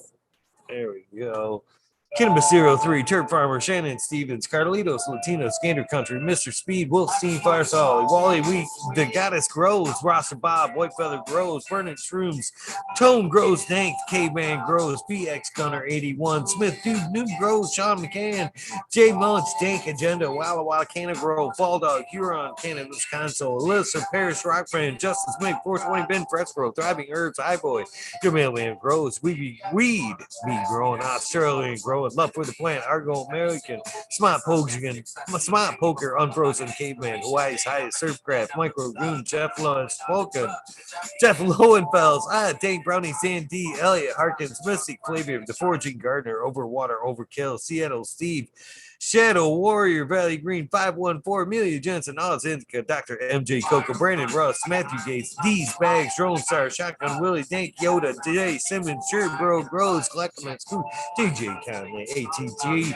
Late 1978, Air Michigan Grown Buds, Your Boy, Roy Boy, Delta 9, Jake McDaniels, Collectiments 420, Sinky Coles, Dylan Steinford, Heat FC Farms, Husky Guard, Sun Grown 707, J8 Gross, Cascadian Gross, T-Toads McGee, 4 Plants A, Weedworks, Captain Scroggs, Skunky Buns, House Warrior, Jackie Young, Terry Lee, Live, Gas Tempe, Annie N, D Urge, Green Jr., Leon from All Purpose Bloods, 11 Smiles, 11 Bindu Buds, Micro Rasta Plenty, 311 mix up Kinder Growth, Evergreen, G's Friends, Tree, MMJ, Matt S, Say Ball, Dragonfly B, Justin Mez, Travis Walls, Lucky Mike, Seattle Chronic Seeds, Mike King Chronic, Titan from West Coast Seeds, Django Gas, Vassal for Life, John Smith, Tommy Trickle, Smoke King, Raz, Pop Little, Slow Roll, Spiky Pilot, Oscar Green Jr., Matt Silver, Into 11, Stephanie B, Shark Bully 989, Bob Brown, Simon Garden, Stoner Nation 420, Joe Y Bugs 1313, Grower Painted Lady, Frank Booth, Jay Myers, Jamid, to chat, Mr. Manny D, Bagseed, Dr. DGC, Jeff Shredder 911, Dutch Growth 420, Scallywag 420, Skillable 1, Med Grower 1, Empire Brady Co. for Broly, Lost Leaf, Liam Mass, Danny Danko, B Bear 7, Holly Noble, CK, Tom Trinidad, Looney Jester, Smoking with Small Town, Tim S, Mr. Lazy, Raptor Grows, Rob, Automation is Freedom, Robert Hazelton, Dora Mystery 4, Double Tap Farms, Rich Green Thumb 420, Rich Green Thumb 420, 808 Rudy Prospects, Cannon Bus Driver, Kenny 710, Operation Grow, T-Ben, Rude Nut 619, Hammered Emails, Dr. Scrambles, BB Moonrock, CHF, Double J, Bio Green, Stealth Grower 56, Hanky Stanky 420, OGKP, Ganja Nana, Your Mama, Georgia, Joe, Roy Rodriguez, B Growing, Nature's Best Nugs, Killer B Grows, Ganja Wizard, Husky Gardens, Nut Tree 420, Dr. Food, Soil Life, Bully 4 Life, the Jeffro 420, Beavis 698, Dr. Franklin Booty, Goddamn Big Ted's Test, the Riffin' Fat Boy, Jack Greenstock, 420, Boom Farms, Charlie Farms, 420, Aldridge, 25, Smiley's Gardens, JD, Miss T Nugs, Smoking Bro Frazier, Grokoski, Twisted Roots, Faded Farm, 420, Jeff Gorowski, Genetic Memory Farms, Evolve, 420, Cameron, Mr. Bagseed, Jill Carter, Mystic, Marks, Mystic Grower, Ginger Snap, CTE, Grows A, Rick Wolf, DLP 2372, Night Denver, Mike Denver, Sergeant Pep 420, Candy Trooper, Blind Cat 420, Light Up Again, Tim, UKSIF 420, Buddha Boy, Devin Shipwrecks, Medical MJ, Buddha Boy, Medical, MJ, Budsville, USA, Resurrection Prophet, Chris Martinez, Dankman 420, Red Set of Farms, Dankman Dan, Joni Bells, Good Life, Chicha B, Most Hated Grower, the Major General 420 Army, the American One, W Digger 714, Shirates, Kineos, and Next, Mountain Skies, Ready to Hit That Fire, Chris Mertz, Ian Save Robbie, Sergeant Live, Hepafate, Cam, Finger Lakes Finest, Ridge Patch, Doja Moon, Southern BT, Choose Medical, Jerry Bear, Plus One, Mushroom, Secret City, Pioneers, My Little 10, 2042, Spacewalker, Christian, Tree Mum, T. Barrington, Heart and Soul, Homegrown, Mike B, T. Dwayne, East Coast Will, Heidi Dave, Galactic Gardens, Don Smith, Liptus, My Natural Farm, Pacific Northwest Seeds, Ross Paul, Lemon Holco, Trent, Rita's Juicy Life, Richard 420, Grant Manuel, Mary Bond, Sammy Sizzle 81, 9 Inch Colas, Chris Moan, DK Trades, Vincent Guru, the Canna Nation, J Wire, Bob Bobby, Sean Bibbs, Rescue Ready, So Roadside LLC, Notorious Snug, Mammoth Seed, Further and Sun Trimming Tutorials, Dub T Dank, Jose Ramirez, Perez, Doggo the Hut, 420, Buck, Chiba Man, GR 420, Community Videos, Detroit River Rat, Louis Garcia, Michael P, AJ Everyday, Captain Bob, Chatter Bob 13, Main Grower, Cookies, Coop, Jake Hendricks, In for the Grill, Backwoods, all good. Sally Man Sells, Adams, Skankin, Chanel, Simpsons, One Smoke Away, Ganja Roach, Kazoo, Aaron Burning Shrooms, Mr. Lincoln, Sinkin, Angel Studios, MG. The 420 Grow Tent, Paul D. Elliott, John Flame, Jankovic, Fibro Flower, Polly Pete, Seldom Seen, Elevated, Lenny Organic, Sunman, Chiba Sunny, Jeff Pollock, Ricardo Sola, Dan J, Earth Friendly Farming, Candy Forest Farmer, Fuck All That Be, Misfit Grower, Jason Line 512, Snake Eyes, Northern 4466, Jason Greystone, Take Your Sony Baker MD. I'm glad you stepped out of that coma, brother. I can't wait to see you in chat again. Sony Creek, Russ Zonix, French Dweller, Tarzan Superman, Old Man Hermit S, Freebird, Mo Grower, Batty Gator, Simple Man, Survival Time, Tim Blake, Golf Coast Chronic, Sink Fat, Caballero Collateral. Hopefully I got that right. Harley Grown, Jen God, Jason Line 512, Steve Collins, Head Todd Kendricks, Property Maintenance, Sharpie, The Island, Hayes, Scuba Steve Speaks, J.R. Ram, Randy K, TCDR, Claire Killian, Wardrobe Farming, Randy Grande, Pip 1000, Ace Blue 20, 3223, Wake Up, Captain Freedom, Puffer Smiles, 15 Digit, Michigan Ganja Mooch, Hash, Fred G, Super Bob, Broski 808, Weekend at Birdie's, K-Bag, Justin Station, Strong Style, Organic, Zippy, iMedic, 31, Honor CK, Hell, Me All Flower, Brent Boog, Todd Hendricks, again, Kendricks, Newton, KNT, Chris D, True Serum, Photon's Folk, Natty Red, Barbara Matthews, Ancient Soul, Roan, Kevin Jiu-Jitsu, Canna Health and Happiness, Berserk 215, Collab, Low Cut, Everett, Trembly, Manic Meds, it's Raz Banshee, Helen, you, James T, Atomic Smooth, Miss Jill, Big Daddy, LT Gardens, Big High, 420, Boxer Brush, Bro, Mother Tree, Maine, Red Pill, Your Boy Roy Boy, Ecstatic, Channing Gibson, Wuhan, Rick W, Comfortably Numb, One Smoke Away, the 840 Growth Show, Cannabis Pursuit, K Rolling, Cree Rolling, Worthy Buzz, Logan Man 81, Oil and Flower Podcast, The Entourage Effect, Warren Dixon, The Pink Lady Luck, El Mando 420, surrounded by Keith, Ferrari Family Farms, Ferrari Farms, no family there, Fringe, Dweller, Single Fathers, Happiness Without Guilt, Richard Forbes, Dan, David Pimenta, B4 People, Nicotine, John Reese, What About Bob, Prince Patty, Daniel Bergman, Green Puffin Man, James Chung, Sarge Gross 818, John Wayne, Color, Carolina Rude, Sister Golden Hair, Deanna, El Dancarino, K and F Garden, Blank 1030, choose one, only feet, favorite farmer, James, Crypto Dome, Richard Lamb, HIP Grower, Matt Javine, Dan Marino, Chronic Wonder, Sunrise Grow, Top Floor Genetics, Mole Vision 420, Can2 Cannabis, Jess Fisher, My Dog Nelia, Rooster, Alex Hardy, Hardy Gear, one and the same, Betty Cropper, Daniel Grows Photos, Mitten Grown Meds, Sunrise Grows, Lexi and my girls. No Limit 916, Scrubby Tone, Alchemist, and Canna Mix, Soil Born Addiction, Ross, Joe, Alex D, Dirty Ore, Catfish, High Power, Thunder Dan, Propagation Station, John McDaniels, Lisa Marie, Sarge Gross 818, for the fuck of it, Dead Blaze, Daily, Fried Piper, Perpetual, Eagle Proud Warrior, Sarah Smiles for you. Kino, The Date Duchess, Break Usada, Captain 420, Stink Fat, What About Bob Iljuster, 420, Pop Shrooms, John Gorski, John Doe, Dugan, Gangsta, THC4, PTSD, T Barrington, Honcho, Grown, Swamp Can, B Best of Because, Mr. Manny D, Cannon Fire, 420, AB Normal, Franklin, Guerrero, Bare Feet, skip ad, motherfucker, skip ad. Bare Feet, J Brent 714, CK Brown Guy 420, Pachyderm 420, Burning Tree Main EA, Gray Sun Grown 207, Hydro Daily, Hemp with GG, Jamie Reeves, Supreme Grape, Sony Rockefeller, Canvas, Caveman. Pause it. Pause it. Bruce City Synthetics, Hawaii Sustainable, Midnight Roots, Dead Cynics, Knuckles, Mike P, Polly B, Quick B, Nimble, Bud Kilowatts, Michael D, 4889, Disbanded Brothers, Massilian Matt Joseph, Grace, Machine RX, Keeping Chief, Hydro Daily, Concerned American Cannabis 411, Freedom of Speech, Mr. Dr. Joints Worth, These Trees, Ganja Sudoku. 710 is Oil Upside Down. Jesse Stevenson, Victoria, you know who you are. What about Bob? Sacred Garden. And as soon as I can find this damn card, where'd my card go? Shit. I'm sorry. There's a bunch of people on the back of this card, I bet. Right here. Who we got? Slick Rick 8. Dog Pounds. Dave in St. Louis. And not last but not least, Mr. Wheatus 207. Cheers, Gus Grove. How you doing this morning, my brother? Thank you, everybody, for tuning in, watching, making another episode happen. Thank you very much, Wally Wookie. Mr. Wookie, thank you so much. The rest of you guys, everybody else.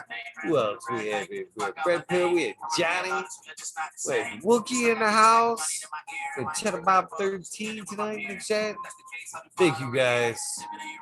Thank you guys very much for hanging out. Join me tonight. Well, everybody. Join Smiley, 7:30 with Brandon Russ. Do not forget the Organics Takeover tonight, 7:30. Do not miss Smiley and Brandon dropping that knowledge. And of course, the Wormhole tonight at 2 o'clock. And then tomorrow, my guest, Dark Horse Genetics, will be here tomorrow with me at 11:30. So, get some rest, fill that tray, get ready for a great night. I'm looking forward to everything. The Organics Takeover, the Wormhole, of course, you guys. I'll see you tonight. Have a great day. You guys know the routine. If this is the end of your journey for today, please get some rest. This is the beginning of your day, your journey. Please have a prosperous day. One heck of a day, if you ask me. Please have an amazing day. Someday, holy shit, I need to shave. Huh. Have a great day. I love you guys. I'll see you tonight. Please do something nice for somebody. Random acts of kindness do save lives.